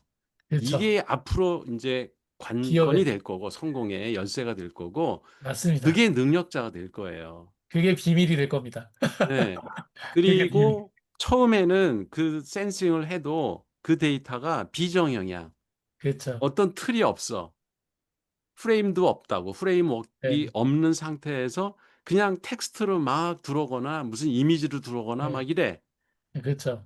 근데 인제 그 도메인 날리지나 아니면은 상당히 어떤 분야에서 전문가적 그 판단 능력이 필요한 게 이 중에 패턴을 발견하는 수 있는 능력이 있는 사람이 필요한 거지. 예, 그렇죠. 그러면 그 패턴대로 만들면 인제 정형 데이터가 되는 거예요. 음, 그럼 데이터베이스로 인제 들어가. 예, 비정형 데이터는 데이터베이스 들어가 있다고 그러지만 그냥 텍스트 모아 놓은 거지 데이터베이스라고 할 수도 없어요. 음, 그러니까 그거는 기껏해야 무슨 그 단어 개수에 따라서 어떤 단어가 크게 보이느냐 뭐 이런 그 시각 도구에 사용하는 그런 거로만 사거나 아니면 비슷한 유의 단어들 같이 일어나는 것들을 클러스터로다가 이렇게 예, 모아서 이렇게 그 덩어리를 만들어 주는 그런 역할들은 요새 그래픽 도구로다가 인제 많이 빅데이터 분석할 때 하죠. 예. 근데 그게 무슨 의미인가를 알아내는 거는 진짜 전문가 아니면 몰라. 이게 지식이에요. 그게 지식이 예. 어려요. 예, 클러스터가 생겨도 이게 왜 여기 생겼지? 이걸 알아내는 게 중요하거든. 그렇죠. 이거는 아직은 인공지능이 못해요. 예, 이게 뭐냐면 지금 교수님께서 말씀하신 영역이 다들 LLM이나 이런 걸 가지고 일단 뭐 기존에 있었던 그 데이터로 뭔가를 만들었어요. 그리고 뭔가 뱉고 있어요. 근데 너무 자기의 어떤 멋대로 막 하거든요. 근데 음. 사람은 이런 어떤 그 뭐냐, 사실 LLM도 저는 그냥 센서라고 생각이 해요. 음. 센서. 막 뱉잖아요. 뱉는데 뭔가 그치. 정리되지 않고 정리된 거라고 생각하지만 막상 보면 정리된 게 아니에요. 그런데 여기서 패턴을 찾아가지고 지식화해 놓은 지금 방금 정형화된 관계, 인과관계로 해놓은 정보들을 모은 어떤 그런 지식들, 그걸 날리지 그래프라고 하는데 이 그래프를 기준으로 이게 지금 패턴화된 거죠. 이 기준으로 이제 조직의 어떤 일들을 다시 이제 그 뭐다 리피트 그 피드백을 하는 거죠. 음. 그래서 그 지식을 만드는 일에 지금 많은 사람들이 집중하고 있어요. 그 LLM 처음에는 LLM 막 얘기하다가 이제 LLM도 한물 갖고 LLM이 뱉는 어떤 얘기를 가지고 난리지 그래프를 만드는 그쪽에 되게 많은 연구들이 되고 있어요. 네, 지금 그중에 그래서 하나가 온톨로지야. 예, 그렇죠. 그걸 음. 정리하는 최종적인 어떤 존재의 온토로지가 되는 거죠. 그러니까 지금 그렇게 가고 있다.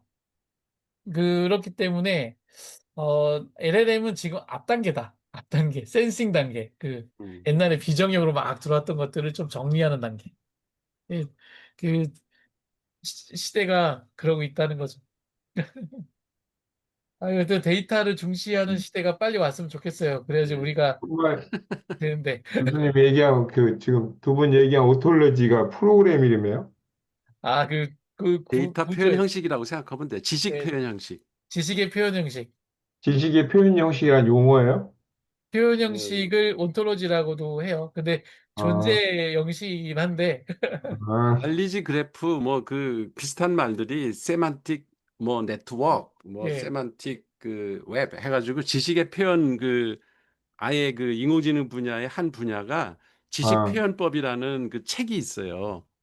네. 그러니까 예, 사람의 지식을 어떻게 구분하는 게 제일 심플한 게 if then 룰이야. 그 왜 프로덕션 룰이라 그래서 그 만약에 뭐뭐 조건문 예, 어떤 조건이 뭐뭐뭐뭐 만족시키면은 뭐다 네. 이렇게 네. 결론을 내는 네. 그게 이제 초창기 인공지능 모델이 그렇게 만들었어요. 네. 여러 그렇죠. 가지 조건을 만족시키면은 이 음, 결과는 이거다. 그리고 음, 확률은 얼마다. 이렇게 보여주는 게 이제 제일 간단한 지식 표현 방식이지. 음, 음. 근데 지식이라는 게 그렇게 단순하지가 않잖아. 그건 이제 음. 2차원적으로 보여주는 거거든. if then이니까. 근데 그 실제 지식은 여러 다른 객체들에서 나오는 속성들을 연결하는 방식이 어떻게 음. 되느냐에 따라 새로운 지식이 또 형성되고 하거든요. 그래서 2차원, 3차원 이런 식으로 차원성을 높여서 지식을 표현하는 방법들이 지금 계속 이제 개발이 되고 있는 거예요. 아, 예. 그중에 하나가 이제 온톨로지라고 하는 거지. 네. 음. 그러니까 용어야 그냥. 그게 뭐 용어요. 원래는 온톨로지가 그게 존재론이란 뜻이거든. 음. 예, 사전 찾아보면 존재론이에요. 그래서 철학의 두 분야가 인식론과 존재론이잖아. 음. 그 존재론이라는 거가 이제 어떤 왜 그런 말이 나왔냐면 존재라는 게 우리 여기서도 지금 아까 그 명제 7에서 존재라는 말이 나왔는데 고정된 어떤 이데아적인 것, 변하지 않고 그 계속 그 원형이 유지되는 이상적인 모습, 이게 이제 존재거든요. 음. 그러니까 대표적인 예가 이제 하나님이잖아. 음. 가드가 존재거든. 걔는 안 변해. 변하면 안 돼. 음. 근데 이제 그런 존재론적 사고를 하는 거는 지금 현대 철학에서는 이제 꼰대 소리 듣죠. 그렇게 하면. 근데 그 말이 왜 중요하냐면 그럼에도 불구하고 꼰대 소리를 들음에도 불구하고 인간들은 계속 존재를 추구해요. 뭔가 정형화돼서 그거를 원형으로 해서 그걸로부터 뭔가 지식이 이렇게 더 뭐 확장이 된다든지 그게 판단의 최종 근거가 된다든지 하는 원칙을 필요로 해. 그게 신탁원 필요한 거죠, 국가에서는 그 역할을 신탁. 하는 게 법이거든. 헌법. 네. 네. 음. 헌법이 존재해요. 그 법치 국가에서는. 그게 그게 가장 이상적인 우리의 사고 판단 방식이라고. 그래서 뭐 요새 그 국회의원들 와서 떠들고 뭐 그 유튜브에서 나와 가지고 그 유튜버들이 떠드는 얘기들의 대부분이 어떤 법 얘기를 자꾸 한다고. 그게 인간들 일반 국가 장치라는 데에서 확정된 존재거든, 그게. 예. 그렇죠. 그걸 그리고 우리 근간으로. 회사에서도 처음에는 그냥 뭐 밥도 같이 먹고 뭐 저녁 때 뭐 퇴근도 지멋대로 하고 그렇게 할 때는 규칙이고 사칙이고 아무것도 없죠. 그 존재가 사실 없는 거예요. 그냥 유목적으로 사는 거야. 근데 그렇게 하면 인제 조직이 좀 숫자도 많아지고 그러면 관리도 안 되고 뭐 프리 라이더도 생기고 그 어떤 놈은 그걸 삐져 가지고 또 나가고 막 이러면서 회사가 인제 좀 그 난맥상을 경험하거든. 그러면 '야 안 되겠다. 우리도 규칙을 만들어서 출근은 몇 시까지 하고 퇴근은 몇 시까지 하고 음. 그다음에 뭐 몇 번 이상 빠지는 애는 뭐 월급을 깎는다든지.' 이런 규칙을 만들잖아. 이게 존재를 만드는 거예요. 그래서 사람은 어쩔 수 없어. 국가 장치를 필요로 해 살다 보면. 단체 생활을 하려면. 근데 그렇게만 하면 이게 너무 형식화되고 그 틀에만 갇혀 가지고 고거만 만족하는 놈은 또 덕을 보고 그 법을 잘 모르는 사람은 괜히 별로 잘못한 것도 없는데 무슨 큰 죄라 진 것처럼 그 레미제라블 같은 빵 하나만 훔쳐도 막 그 뭐야 감방에서 살고 평생을 이런 일들이 벌어지거든요. 그래서 음. 인제 유목적인 삶 그다음에 국가적인 그런 제도적인 장치가 갖춰진 삶 이런 게 항상 균형을 맞춰가면서 병존하고 계속 왔다 갔다 이 경계를 넘나드는 게 우리들의 삶이고 이 우주도 그런 식으로 작동한다는 게 이 12장의 내용이에요. 근데 그 유목적인 삶의 대표적인 물질의 변형하는 방식이 인제 야금술이라고 지금 인제 명제 8에서 얘기를 하는 거죠. 음. 그게 인제 우리 인식의 영역 데이터에서 데이터가 바로 금속의 역할을 하고 그 데이터를 잘 다루는 기술을 가져야 앞으로 인공지능 시대에는 능력 있는 사람으로 능력자로 인정받을 거다라는 얘기를 지금 우리가 하고 있는 거고 그렇게 데이터를 잘 가다듬고 다루고 이거를 변형시키고 관리하고 하는 능력을 갖고 있는 사람이 야금술이 뛰어난 거지. 음. 그렇죠. 예. 그 얘기한 거야. 네. 예, 이게 우리가 온티원에 시대를 뗄래야 뗄 수가 보더라도, 없어 사실은 이 아, 말이. 그러니까, 시대를 보더라도, 결국 뭐, 그 또 다른 뭐, 연금술, 음. 야금술이 연금술이든 같은 말이야. 예, 같은 말이니까 예, 우리가 연금술이나 양금술 연금술자라고 같은 말이야. 하잖아요. 연금술사들이 어쨌든 그 시대를 탁월하게 만드는 또 그 시대의 또 그 변형자들이잖아요. 예, 그렇죠. 예, 그러니까 그 대단한 사람들이 분들이죠. 인제 시대를 사실 흐름을 바꾸는 거지. 흐름을 예, 바꾼다고. 새로운 물질을 발견하고 그게 사고방식을 또 바꿔. 음, 그걸 원칙적으로 정의하는 사람들이 물리학자들이고 그러면 양자역학 뭐 뉴턴의 과학 이런 그런 방식이 그게 야금술 역할을 하는 거예요. 음. 그렇죠. 음. 그럼 이 새로운 단어가 이제 연금술사가 아니고 야금술사가 되겠구나. 뭐 같은 말이야 사실은. 같은 말인데. 그러니까 아니, 이 연금술이라는 표현을 썼으면 약간 근데 금을 만드는 걸로 생각할 수 있어가지고 이렇게 썼나? 하는 생각도 들어요. 그런 저기가 있어요. 그리고 네, 연금술은 뭔가 실험실 안에서 뭐를 그 금속을 갖다가 이렇게 조작을 하는 거를 연금술이라고 보통 얘기를 하는데 네, 야금술은 그냥 이렇게 초목지대 뭐 산속에서도 땅 파가지고 그 저 뭐야 쇳덩어리 찾아가지고 뭘 그 녹여가지고 뭘 만들어서 아, 무기를 만들고 도구를 만들고 하는 그런 건 야금술이라 그러거든. 그러니까 그 약간의 이제 뉘앙스 차이는 있는데 좀 아마 이 번역한 사람이 이게 유목민이니까 예, 생각해가지고 연금술보다는 쓰는. 야금술이 더 그 어울려서 이렇게 아, 번역한 것 아, 같아. 근데 챗GPT는 그럼. 얘가 가끔 연금술이라고 번역을 해요. 아, 그렇겠네요. 예.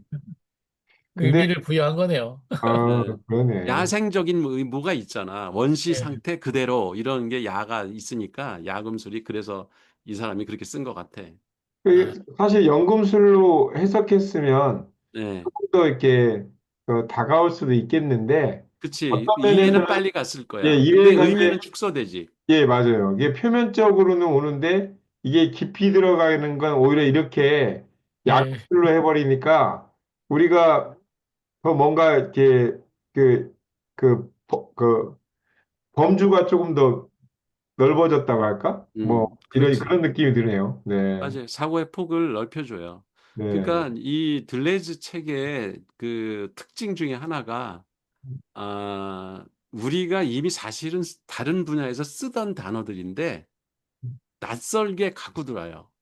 예, 맞아요, 맞아요. 예, 그래서 이걸 새로운 그 맥락 속에서 재해석을 해. 네, 맞아요. 그래야 무슨 말인지 이해가 돼. 네.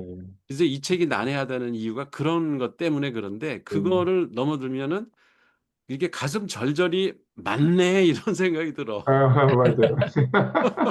그게, 그게 깨달아질 때 이제 응, 같은 이제 다른 언어에 대한 이게 새로운 그게 다가왔을 때 응, 뭔가 이제 그 단어에 대한 그 깊이를 우리가 마치 파고 들어갔고 그렇지. 같은 단어였는데 새로운 단어를 마치 생성한 것 같은. 예, 그렇지. 그러니까 예, 예. 그러니까 단순히 단어를 우리가 일상적으로 쓰는 단어들로 그냥 쉽게 번역을 해놨으면 그런 맛을 못 느낄 거야. 네, 맞아요. 그렇죠. 그 고민을 하게 많이 만들어 놓은 거지. 맞아요. 문장을 읽고 또 읽고 자꾸 읽어봐야 깊이 있게 사고하게 되고 그리고 네, 그 의미가 딱 통했을 때 이제 지적 쾌감이 나는 아, 그런 식으로 책을 쓰는 것 같아, 이 사람이. 맞아요. 그런 것 같아요. 자, 이제 마지막 명제 9. 근데 이게 끝나는 게 아니고 명제 10, 10, 11, 12 계속 나가더라고. 그 13장 그 포획에서 명제는 아, 계속됩니다. 그래서 명제 17까지 나가든가 하여튼 그래요. 그 명제 9, 이게 이제 12장의 마지막 명제예요. 전쟁은 반드시 전투를 목표로 하는 것은 아니며 특히 전쟁 기기에는 무조건 전쟁을 하고 있는 것은 아니다. 음. 이 말도 사실 되게 난해요. 아니, 전쟁이 전투하는 건데 전투를 목표로 하지 않는다? 근데 이게 그럴 수는 있죠. 전투하지 않고 전쟁에서 이길 수 있죠. 어 지금 근데 저기 뭐 네타냐후하고 저기 뭐야 예, 이란. 트럼프는 예. 무식한 방식으로 지금 전투를 벌이고 있어요. 아, 그렇죠. 전쟁을 그렇죠. 그렇죠. 스마트하게 못하고 멍청하게들 그냥 무슨 아주 옛날 방식으로 지금 전쟁을 하고 있어요. 아유, 이게 이란을 때리다니. 이런 참. 근데 그 최종 승리는 난 이란이 할 것 같아. 미국은 이길 수가 없어요. 본토도 아니고. 본토도 그리고 아니고 또 한계가 있어. 그리고 관리할 데가 한두 군데야. 저러면 제일 위험한 게 사실은 대만이거든. 예? 대만. 왜요? 중국에서 미국의 저기가 감시가 소홀한 틈을 타서 만약에 병력이 일부 전쟁을 하기 위해서 이란으로 중동 쪽으로 이전을 하면 바로 대만 때릴 거예요. 아, 지금 그런 움직임이 있어요. 아이고, 그럼 우리 자동으로 또 개입되잖아요. 그러니까 우리가 전쟁에 휘말릴 우려가 지금 커. 그래서 저게 진짜 멍청한 짓을 하고 있는 거거든. 아이고, 그래서 주식을 팔아야 되나. 그냥 완전히 똥값되게 생겼어. 만약에 그렇게 되면 중동전에 휘말리면. 아, 안 돼. 아무튼 이게 네. 전투라는 거는 전쟁에 관련된 그 용어들이 우리 경영학에서 쓰는 거는 전략이 있죠. 그죠? 전략. 음, 그리고 그렇죠. 전술. 그리고 이제 전투, 뭐 전쟁, 전사, 뭐 이런 여러 가지 전자 붙는 말들이 있는데 이 전투는 물리적 충돌을 얘기하는 거예요. 물리적 충돌. 음, 그러니까 전쟁이 이거는 큰 개념이라고 생각해. 전쟁은. 예, 그렇죠. 예, 그러니까 정치적인 거, 문화적인 거, 경제적인 거, 어떤 국가 간의 그 분쟁, 뭐 이것도 전쟁이라고 할 수 있는 거죠. 그러니까 우리가 뭐 우리 일상생활에서 그러잖아. 이거 뭐 무기와의 전쟁, 뭐 저기 마약과의 전쟁 이런 말 잘 하잖아. 그 음, 마약과의 전쟁은 그 전투 안 하죠. 네, 그렇죠. 예. 그리고 뭐 무력 뭐야 저기 우리나라도 마약과 전쟁한다 그러고 그러는데 어디서 무슨 총질을 하고 그러는 건 아니잖아요. 그래서 전쟁이라는 게 반드시 그렇게 물리적 충돌을 하려고 하는 건 아니다. 음. 갈등이 일어났을 때 그 갈등을 어떤 흐름에 따라 변형시키고자 하는 게 전쟁이다. 그래서 인제 유목민의 삶을 전쟁이라고 하는 거예요, 전쟁 기계라고. 그래서 특히 그중에서도 이제 전쟁 기계라는 그 단어는 무조건 전쟁을 하고 있는 것은 아니다. 그 얘기는 무조건 전쟁이라는 게 음 특정한 목표를 달성하기 위해서 그 전쟁을 하려면 뭔가 이유가 있을 거 아니에요. 그 그러니까 뭐 경제적으로 이득을 취하기 위해서 아니면은 상대방을 혼내줘 가지고 나한테 복속시키기 위해서 이런 다양한 목적들이 있죠. 전쟁이라는 건 그런 게 뒤에 항상 뭔가 배후에 있다는 거예요. 음, 무조건 하는 건 아니다는 거지. 그래서 전쟁 기계는 국가 장치 이건 처음에도 나온 말인데 외부에 있는 거죠. 국가 장치 내에 있는 건 군대고 그 외부에는 전쟁이 벌어지고 있다. 그런 외부에서 벌어지는 작동하는 생성적이고 뭔가 이렇게 만들어지는 거죠. 그러니까 흐름이 생기죠. 그리고 영토를 벗어나려고 하는 탈영토화된 힘이고 그 자체로 전쟁을 수행하거나 파괴를 지향하는 존재가 아니다. 그러니까 이게 전투를 하면 파괴를 하겠죠. 근데 그런 게 아니라는 거예요. 전쟁 기계는. 음, 그러니까 우리가 흔히 얘기하는 지금 뭐 저기 뭐야 어디야 우크라이나하고 소련 하듯이 러시아 하듯이 하는 그런 게 꼭 전쟁은 아니다는 거. 전쟁은 아니다. 그건 전투일 뿐이고 그렇죠. 예 그거보다 더 큰 어떤 틀 속에서 갈등 요소가 생겼을 때 그거를 해결하려고 하는 사고 체계나 삶의 방식 이게 전쟁 기계다. 음, 그 전통적으로 우리가 전쟁을 이해할 때는 이 국가 중심적 사고로다가 국가 간의 뭐 군사적 충돌 전쟁이라고 한다든지 뭐 전투 그 무기죠. 그 음, 병력 그다음에 뭐 대포, 탱크가 뭐고 이런 것들을 자꾸 생각한다 이게 전쟁 기계하면은. 그건 인제 국가 중심적 사고로 우리가 생각하기 때문에 그 좁은 의미로 얘기를 하는 거고 인제 이 들레즈 카타리에서 얘기하는 전쟁 기계라고 하는 건 삶의 방식, 사유의 흐름 뭐 이런 걸 얘기하는 거예요. 존재 방식 근데 이게 자체를 교수님, 이게 결국 뭐냐면, 제가 볼 때는 그 생성의 원리가 있는 것 같네요. 그죠? 맞아요. 네. 그러니까 우리 흐름을 타고 뭔가 새롭게 계속 만들어 나가는 거예요. 예, 우리도 뭔가 이제 환경에 그냥 정해져 있는 것끼리 서로 부딪히는 거면은 음, 그거는 이제 아까 장치, 국가 장치의 그 충돌이지만은 음, 음. 그냥 계속 새로운 어떤 세포가 계속 만들어지는 거잖아요. 계속 그렇죠. 만들어지는 거고, 그 뭔가 우리 안에서도 혈관이 연결되는 것도 조차도 이미 정해져 있는 게 아니라 음, 여기가 뭐 필요하면 더 만들어지고 더 생성이 되고 계속 상황에 맞게 이 몸의 어떤 구조들이 계속 생성에 의해서 바뀌잖아요. 생성에 그렇지. 의해서. 그거와 또 어떤 같이, 뭐 박테리아가 침투할지도 모르고 예, 어떤 그렇죠. 장기가 좀 뭐 기능이 좀 떨어질 수도 있고 예, 그리고 그렇죠. 뭐 바깥에서 또 운동을 하면은 또 예, 산소가 더 많이 공급될 수도 있고 이렇게 환경 변화는 계속 일어날 때 피해 네, 흐름은 정해진 게 없는 거지. 계속 예. 바뀌는 거예요. 그게 전쟁이야. 그게 전쟁 기계. 그게 전쟁인 거죠. 그러니까 네. 계속 새로운 어떤 도구들을 생성해 가는 거죠. 생성. 네. 그러니까 그 혈관도 더 만들고 필요 없으면 자르기도 맞아요. 하겠지만 더 만들어서 모세혈관이 더 생길 수도 있고 예, 더 생겨가는 거죠. 예. 분살이 생길 수도 있고 예, 그렇죠, 그렇죠. 응, 그러니까 생성의 원리가 있다. 맞아요. 그러니까 변형이 아니고, 그러니까 그게 음. 아까는 변형태라고 했을 때 저는 이제 변해가는 거라고 생각했는데 그게 아니라 생성해가는 거예요. 생성해가면서 변형태가 되는 거예요. 변해가는 건 그러니까 예, 변형이더라고. 변용이 변형. 아니라.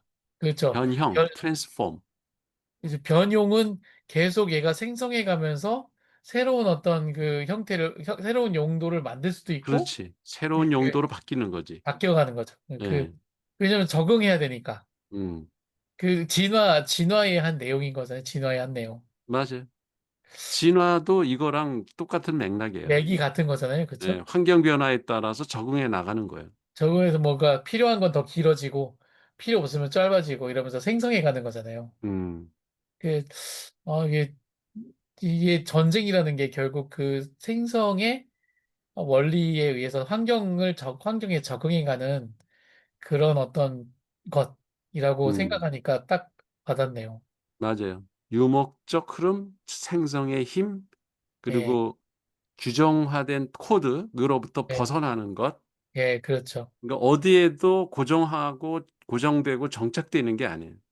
음, 끊임없이 새로운 변화에 적응해 나가는 것. 이게 전쟁기계예요. 전쟁기죠. 예. 그러니까. 제너레이티브. 이거 되게 중요한 단어시네요. 그 중심 질서를 벗어나기 위한 탈주선을 전개시키는 거. 네, 그게 예. 전쟁이에요. 이게 어떤 중심적인 사고 이거를 벗어나는 거지 자꾸. 네. 근데 생명이 있고 방향이 있으면 계속 그쪽으로 우리 저기 심홍동에 의하면 계속 뭐가 만들어져 가잖아요. 그쪽 방향. 예. 그 12장에 심ong동 얘기가 많이 나와요. 그래요? 예. 동시대 사람인가? 그 뭐 선배인가 봐. 그래요? 그리고 심ong동 얘기를 많이 하더라고. 12장 뒷부분에. 어, 같다는 거야 원리가. 아니 심ong동의 그런 대체화 이론하고 같다는 거예요. 심홍동이 뒷사람 아니에요? 아니야. 여기 나도 그렇게 생각했는데 예. 아니 이게 여기 심ong동이 많이 나와. 이런. 그럼 뭐지? 들레즈의 제자 누구예요? 박주한. 여기 제자가 훌륭한 제자가 지금 계속 만들어지고 있는데 뭐 새롭게 생성되고 있잖아. 이게, 아니, 나는 심흥동이 가장 최신 그건 줄 알았어요. 아니야, 아니야. 아, 더 봐야 심ong동 되는구나, 얘기가 많이 뒤에. 나와요. 알겠습니다. 네. 그리고 전쟁 기계는 때로 사유, 그러니까 생각하는 방식, 예술, 과학, 교육, 그러니까 NGO들, 비국가적 공동체, 뭐 해커들, 얘들의 문화 체계, 그다음에 도시 설계에서도 이게 전쟁 기계 방식으로 지금은 도시 설계를 한다는 거예요. 그러니까 예술은 뭐 이미 우리가 금방 이건 이해가 되고 과학에도 이렇게 노마딕 과학 그러니까 유목적 과학이 소수자들 일부 사람들이죠. 이렇게 좀 탈주해서 전통 과학에서 벗어나 가지고 새로운 사고를 하는 사람들. 지금은 아직은 뭐 끈이론 연구하는 사람들이나 그 저기 뭐야 그 복잡계 이런 거 연구하는 네. 사람들은 아직은 제도권으로는 못 들어오고 있어요. 네, 그쵸. 그런 사람들이 인제 전쟁 기계식 과학을 하는 사람들이죠. 음. 그리고 이제 노마딕 그 경영 전략. 그 기업도 새롭게 지금 탄생하는 기업들은 이 전쟁 기계의 그 사고대로 기업을 운영하는 데가 늘고 있다는 거예요. 음. 그리고 인제 기존에 있던 나이키 같은 회사도 어 요새는 그 주문 생산 방식으로 인제 완전히 탈바꿈하기 시작하는데 거기도 이렇게 노마딕 경영을 인제 도입하기 시작한다. 이런 얘기가 어 나와요. 음.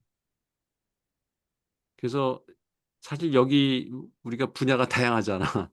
기업하는 사람도 있고 학원 운영 학생들 키우는 사람도 있고 학교에서 어 저기 뭐야 그 학교 행정을 하는 사람도 있고 이런 사람들이 이게 인제 '전쟁 기계가 어떻게 작동할 수 있을까?'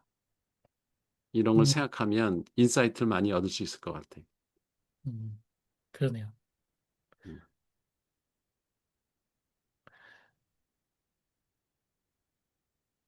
그 한비찬 소장님은 애들 교육하는데 이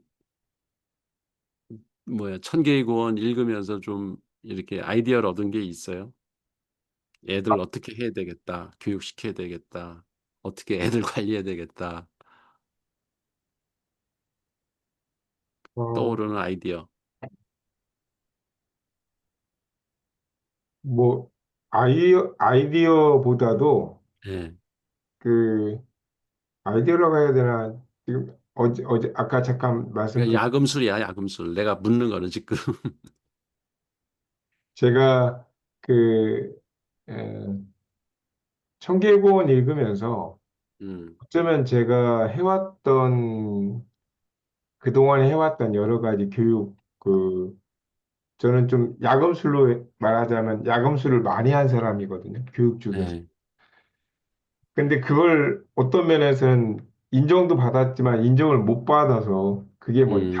제 자본으로 온다든지 뭐 이렇게 비즈니스 영역으로 간다든지 뭐 이런 음. 것들은 이제 저하고는 조금 거리가 있는 뭐 이제 근데 제가 선택한 그런 것을 마치 연구로만 보고 개별은 성공 이건 되는데 이것이 전체 그룹에서나 이게 뭔가 이렇게 정형화하려면 특히 정형화하는 걸 원하는 그쪽에 할 때는 어, 잘 받아들여지지 않는 부분이나 그거를 저는 오히려 비정형이 정답인데 타협을 해야 되는 상황에서는 그게 하기 싫은 상황에 막 그런 갈등들 음. 뭐 그런 것들이 이제 살아가면서 교육을 하면서 내가 하고 싶은 일과 그 뭔가 타협해야 될 이런 거에 대한 이게 어쩔 수 없는 거에 대한 나의 의식에 대한 어떤 그 정립이 청계고원을 통해서 굉장히 많이 정립이 됐죠. 유연하게. 음. 그게 가장 큰 거예요. 그리고 자존감이 저는 세워졌어요. 아주 음. 간단하게. 맞아요. 그리고 이걸 갖고서 저도 모르게 이제 우리 연구원들하고 얘기를 할 때 제가 말하면서 리좀식 사고라는 단어 하나만 써도 음. 수목형 사고를 하고 있는 대부분의 그, 그 요구 사항이 그걸 리좀식 사고라는 거나 다양체라든지 여기서 배운 그 언어들 오늘 또 변형체라든지 이런 것들을 언어를 갖고 가면 제가 스스로 그동안 해왔던 음. 금방 얘기한 비정형이 푸대접 받는 어떻게 음. 보면은 그것이 가치가 아니고 뭔가 부족하다고 체계가 없다고 했던 것이 훨씬 더 다양체였고, 음, 훨씬 더 내가 말하기 어려웠던, 내가 많은 노력을 했는데도 불구하고, 오히려 음, 단순하게 노력하고, 심지어는 그게 대가를 받고 비즈니스화 되는 게 속상했던 그런 것들을 음. 이 책에서 굉장한 자존감을 세워줬어요. 굿, 아, 굿. 예. 그리고 내가 그걸 연구할 수 있는 힘이 생겼고, 음, 아주 중요한 건 제가 이 기간 동안에 제가 연구소를 하는 그 내 나름대로의 체계가 많이 세워졌어요. 그래서, 음, 그래서 어제도 내가 얘기할 때 오늘 중간에 들어와서 내 변형태 보면서도 이제 단어들이 다 이해가 돼요. 거의 다 음, 같은 단어잖아요.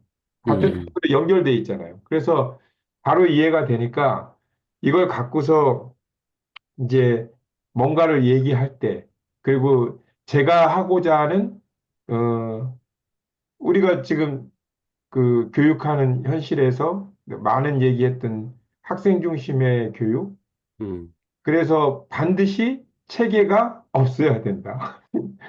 학생화 맞춰야 되기 때문에 체계가 있는 게 정상이 아니다. 음, 체계가 아닌 학생 중심의 체계는 비정형일 수밖에 없고, 그래서 거기에 맞춤식으로 하는 우리가 거기에 음, 우리 그거는, 네. 자체가 학교가 돼서 정형화가 되지 않아야 된다. 이 음, 얘기했다가는 학원이든 학교든 난리가 나는 이 상황이 어, 이제 이것이 내가 얼마나 스스로 위안을 받고 앞서 간다는 그런 위기보다는 음, 내가 계속 갈 수 있다는 그런 어떤 저의 자존감. 그게 확신. 예, 확신. 이게 이 철학 공부를 한 것이 너무 잘한 것 같아요. 음, 그리고 내가 이제 말을 계속 하다 보니까 제가 이 들레주의 어떤 언어들을 어느새 이제 저도 체화시켜서 제가 아주 논리 있게 이거를 예, 이제 제가 해왔던, 그러니까 저는 제가 해왔던 것을 들레주의 논리를 그렇죠. 제 교육 체계로 해서 이렇게 설명하는 거죠. 예, 사실. 설명을 아주 예. 논리 체계적으로. 예, 비정형을 논리 있게, 이 체계화가 옳다는 걸 또 논리 있게, 이 논리를 얘기할 수 있다는 거예요. 그게 너무 아, 좋아요. 예. 아니, 그게 야금술이야. 그 네, 그렇죠. 맞아요. 학생들을 일대일로 그 어떤 표준화된 커리큘럼을 가지고 애들을 가리키는 거는 국가 장치적 사고야. 근데 이 전쟁 기계적 유목민적 사고에서 교육을 시키면은 일대일로 해야 돼. 네. 애들마다 다 다르잖아. 그게 너무 중요했던 것도 제가 그 사고를 갖고 있는데 제가 그걸 중요한 건 이걸 또 학부모나 학생들한테 소통을 해야지 이해를 음. 시켜야 되잖아요. 근데 그래서 지금은 이해를 너무 잘 시켜요. 예. 네. 풍부하게. 표현 기계가 발달한 거야. 표현 형식이 좋아진 거야. 그러니까 예, 무기가 그동안에 많아졌어요. 예. 실질적으로 학생들을 뭐 그 지도하고 그다음에 그 저기 연구원한테 "어떤 식으로 해라."라고 그 뭐야 강의 방식이나 그 지도하는 그 저기 교육 콘텐츠 이런 것들을 계속 개인에 맞춰서 이렇게 변형시켜 왔잖아. 네. 이거는 내용의 형식을 계속 바꾼 거고 네. 그게 실질적으로 바뀐 거예요. 네. 근데 이거를 부모들한테 그리고 아이들한테도 왜 이러는 게 너한테 좋은지 이거를 논리적으로 설명을 해 줘야 되잖아. 이게 표현의 형식이야. 음. 그러면 이게 확실히 구분이 되죠. 네. 예. 맞아요. 그러니깐 이 어떤 뭐 사물의 변화, 이 어떤 사람의 행동의 변화, 이런 국가 사회의 어떤 그 이동 변화 이런 것들이 일어나려면 이 두 가지가 병행돼야 되는 거예요. 내용의 형식만 바뀌어서 되는 게 아니고 그거를 잘 표현해서 표현의 형식도 바꿔줘서 사람들에게 확산시키고 그 설득을 할 수 있어야지 이 두 가지가 맞물리면서 진정한 어떤 그 변화가 일어날 수 있는 그 가능성이 열리는 거예요. 음. 이게 12장의 내용이야. 음. 아, 그걸 한 거지 실제로. 그러니깐 네. 이게 더 확신이 생기지. 내가 그동안에 그게 직감적으로 경험적으로 해온 거잖아. 그 네. 내용의 형식을 바꾼 거는. 네. 그렇게 하니까 분명히 좋아졌거든. 애들이 아니, 달라지고 좋아졌고, 어. 분명히 좋아졌고, 질도 좋고, 다 좋은데, 이걸 정형화 시켜갖고 이걸 비즈니스 해갖고 하는 사람들이 이거를 어떤 자본도 벌고 이걸 커져 가는데 이거를 이렇게 하면 안 된다는 거야. 얘기를 하면 이게 안 통하는 거야. 그거는 국가장치가 되는 거거든. 그렇게 되면. 네. 그게 일시적이야. 네네. 일시적으로 예, 돈을 벌 그것도 수 맞아요. 있어. 그러니까 제가 이제 가장 속상했던 게 교육에서 그게 일시적이면 안 되잖아요. 근데 음, 일시적인 형태가 특히 사교육이나 이런 데서는 항상 일시적인 형태가 그게 이게 통하고 그게 음, 어느 정도 한 5년 주기예요. 그것도 이제 더 그렇지. 짧아졌잖아. 예. 그래서 없어졌다 사라지는데 5년 동안은 사람들이 거기에 쏠린단 말이야. 근데 그 상황을 보면서 예측이 가능하고 얘기를 해도 듣지 않는 상황. 그거를 지금 음. 제가 20년 이상 했잖아요. 그거를 얼마나 하다 속이 보니까 속 터져. 나도 지쳐버린 거예요. 그게. 근데 그걸 일반 학교가 아닌 공교 대안학교가 다 해봤더니 음, 내 나름대로 이제 이거는 그렇게 해왔던 것들이 교육은 그렇게 해서는 안 된다는 건데, 지금 교육이 다 그렇게 하잖아요. 예, 체계에 학생들이 다 맞추고 있는 거잖아요. 어느 곳이든. 이제 맞아요. 이것이 이제 바뀔 것이라는 확신이 저는 이제 듣고 있는데, 이제 곳곳에 심지어는 이제 제가 확신이 들기 시작하니까, 음, 이렇게 사실 저만 그런 게 아니고, 그렇게 하는 사람들이 주변에 또 모여. 우리 여기 교수님도 계시지만 주변에 그런 하는 사람이 저만 있는 게 아닌 거예요. 그러니까 맞아요. 저번에 말씀드렸잖아요. 그런 반가운 친구들이 막 보이고 그리고 국가 시스템이든 학교든 학원이든 또 곳곳에서 그게 부분적으로 해왔던 것이 제가 어떤 면에서는 지금 말한 대로 국가 시스템으로 일부 정형화돼서 어느 정도 그 타협이 아닌 그 음, 브릿지 관계로 갈 수 있는 그것도 중요한 지혜였다는 저의 어떤 그 부족함도 보여요. 그것도. 음, 전에 그게 잘 안 보였거든. 그래서 이제 그걸 이어질 수 있는 것도 보고, 그러니까 이걸 정형화해야 되는 단계에 이건 필요한 거다. 아니, 정확히 말하면 비정형이, 비정형이 정형화되게 하기 위해서 필요한, 예, 내 지혜가 필요하다. 이것도 알게 되더라고요. 이게. 맞아요. 네, 어느 시점에서는 정형화하는 부분도 있어야 돼요. 네, 네, 네. 그래야 이게 전쟁 기계를 계속 돌릴 수가 있어. 네, 맞아요. 예, 싸우기 이게, 위해서. 예, 음, 정확한 표현. 네, 맞아요. 맞습니다. 네. 우리 아유, 박상호 박사님은 이제 이게 12장이 끝났는데, 뭐 오늘 토론한 내용을 중심으로 해도 좋고, 학교에서 일하면서 이렇게 뭘 이렇게 적용했으면 좋겠다. 아니면 이렇게 일을 하면서도 그게 꼭 다른 사람이 내 말을 못 알아들어도 나는 내가 하는 일에서 어떤 그 패턴, 확신 이런 것들이 왜 생길 수가 있잖아요. 거기에 어떤 것들이 있었는지. 저는 지금 이제 몇 가지 따로따로 몇 가지 말씀드리면요.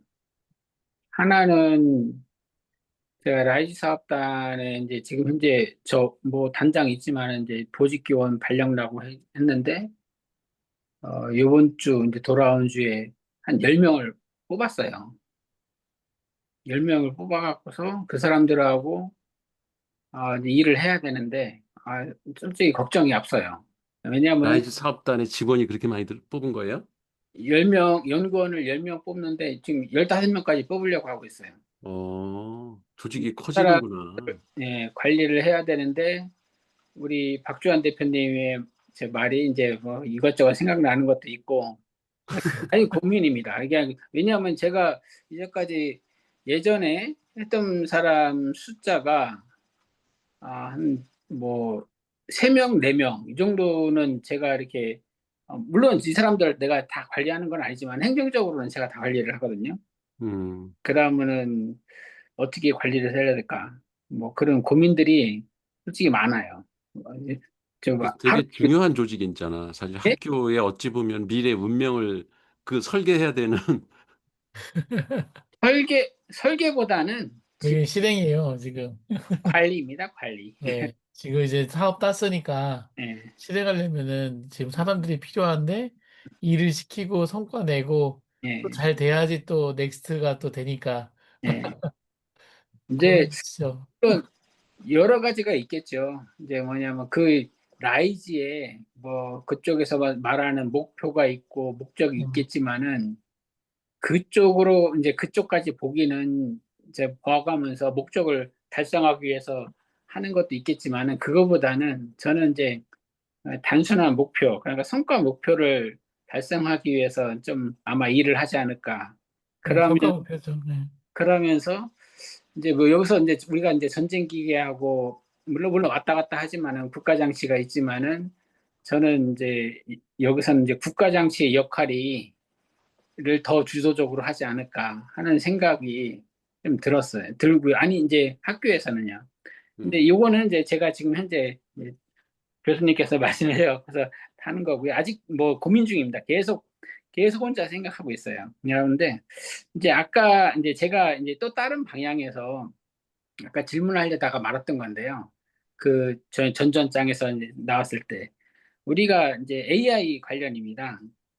이제 박주환 대표님은 이렇게 좀 여쭤보는 건데 외국에서는 특히 미국에서는 뭐 영국도 그랬고요. 예를 들어서 이제 커피를 마시는 사람이 커피를 예를 들어 몇 잔 마시면은 뭐 이게 뭐 콜레스테롤 수치가 저기 준다든지 심장병이 뭐 이렇게 얼마 정도 준다든지 그런 걸 갖다가 한 20년, 30년씩 지속적으로 뭐 아까 저기 한 소장님은 한 명 한다는데 뭐 10,000명, 50,000명씩 뭐 이렇게 한 엄청난 데이터를 갖고서 이제 계속 연구를 하잖아요.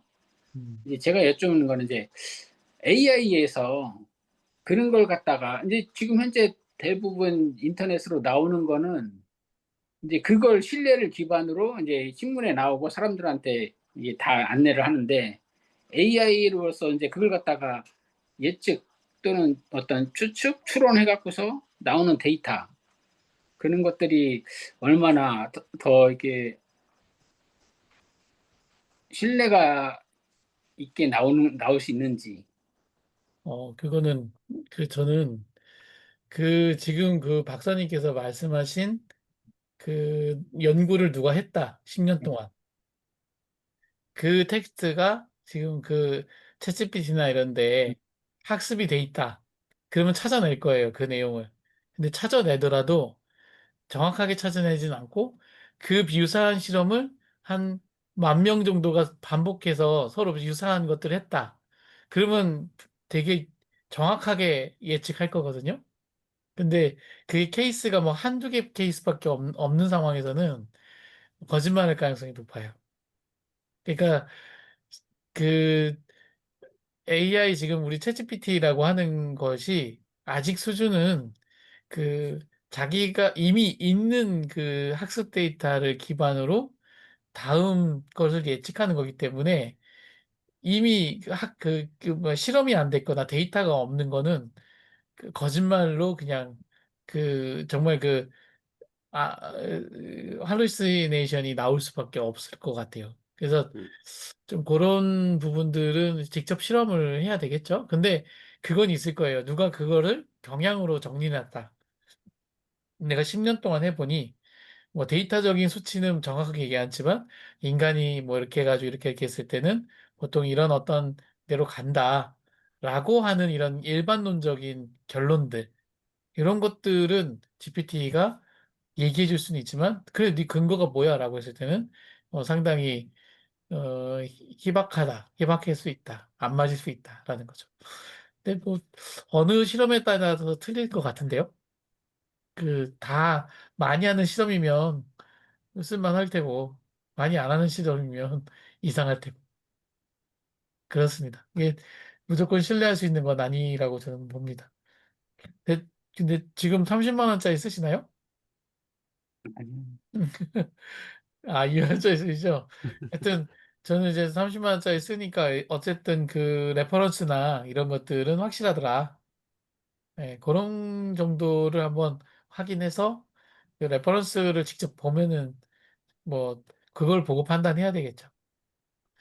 하는 말을 믿지 말고. 그러니까 챗GPT의 장점은 그 명세 에러라는 말이 있거든. 명세 에러. 그게 음, 스페시피케이션 에러라고 그러는데 그거를 줄여주는 역할을 한다. 이게 무슨 얘기냐면 우리가 어떤 연구 모델을 만들 때 하나의 현상을 설명하기 위해서 여러 개의 그러니까 독립 변수를 쉽게 얘기하면 설명 변수들을 도입을 하거든. 음, 그래서 그게 사실 많으면 많을수록 정확도는 올라가지, 예측도가. 여러 가지 요소를 다 네, 고려하니까. 근데 거기서 핵심적인 걸 뭐 하나 빼먹으면은 그게 이상하게. 명세에러가 생겨요. 네, 예. 근데 만약에 내가 연구 논문을 네이처지나 뭐 이런 연구 과학지나 이런 것들을 검색을 해 가지고 어떤 뭐 그 병에 대해서 질환에 대해서 알고 싶다. 그게 실제 연구 결과가 어떤지. 그러면 인간의 그 정보의 한계 때문에 내가 볼 수 있는 논문의 수가 제한될 수밖에 없어요. 그리고 내가 익숙한 거, 그 봤던 거, 이런 또 내가 구독하고 있는 잡지에 뭐 한정돼서 볼 수밖에 없고, 그러니까 에러가 일어날 확률이 되게 높은 거지. 왜냐면 그거와 상반되는 연구도 어딘간 존재하는데 음, 내가 그걸 다 뒤질 수가 없다고. 근데 챗GPT는 얘는 글로벌하게 데이터를 수집을 해가지고 보여주기 때문에 정확도는 개별적으로 보면은 좀 개별 논문보다는 그 떨어질 수 있어도 전체적으로 아울러 가지고 네, 이런 오버뷰. 면도 있고 저런 면도 있고 이런 거를 얘가 그 왜 우리 저 속된 말로 노가리 푸는 데는 도가 텄거든. 네, 그래서 전체 스토리를 얘가 들려주기 때문에 그걸 듣고 이 부분은 내가 더 검증이 필요하겠다 그러면 그쪽 분야에 가서 전문 학술지 논문을 뒤진다든지 해 가지고 정확도를 높이는 게 그게 아직은 과학자들한테 필요한 거죠. 네, 예. 얘 말을 전적으로 믿으면 안 되고. 네, 그렇죠. 그렇지만 인제 전체 맥락을 가닥 잡는 데는 진짜 도움이 많이 된다. 네, 프리뷰, 오버뷰를 보는 데는 아주 좋습니다. 예. 예, 저도 오버뷰 정도를 많이 체크해요. 그리고 항상 실증을 붙여라 이래가지고 그 얘기를 했을 때 막상 들어가 보면은 그 내가 했던 의도와 다른 내용을 가져다가 그 뭐죠 그 증거로 붙여놓은 경우도 있어요. 예, 영역은 비슷한데 저는 한 뎁스 더 들어갔는데 얘는 상위 뎁스에서 얘기하니까 예, 음. 볼륨이나 이런 게 통계 볼륨이 틀린 거죠.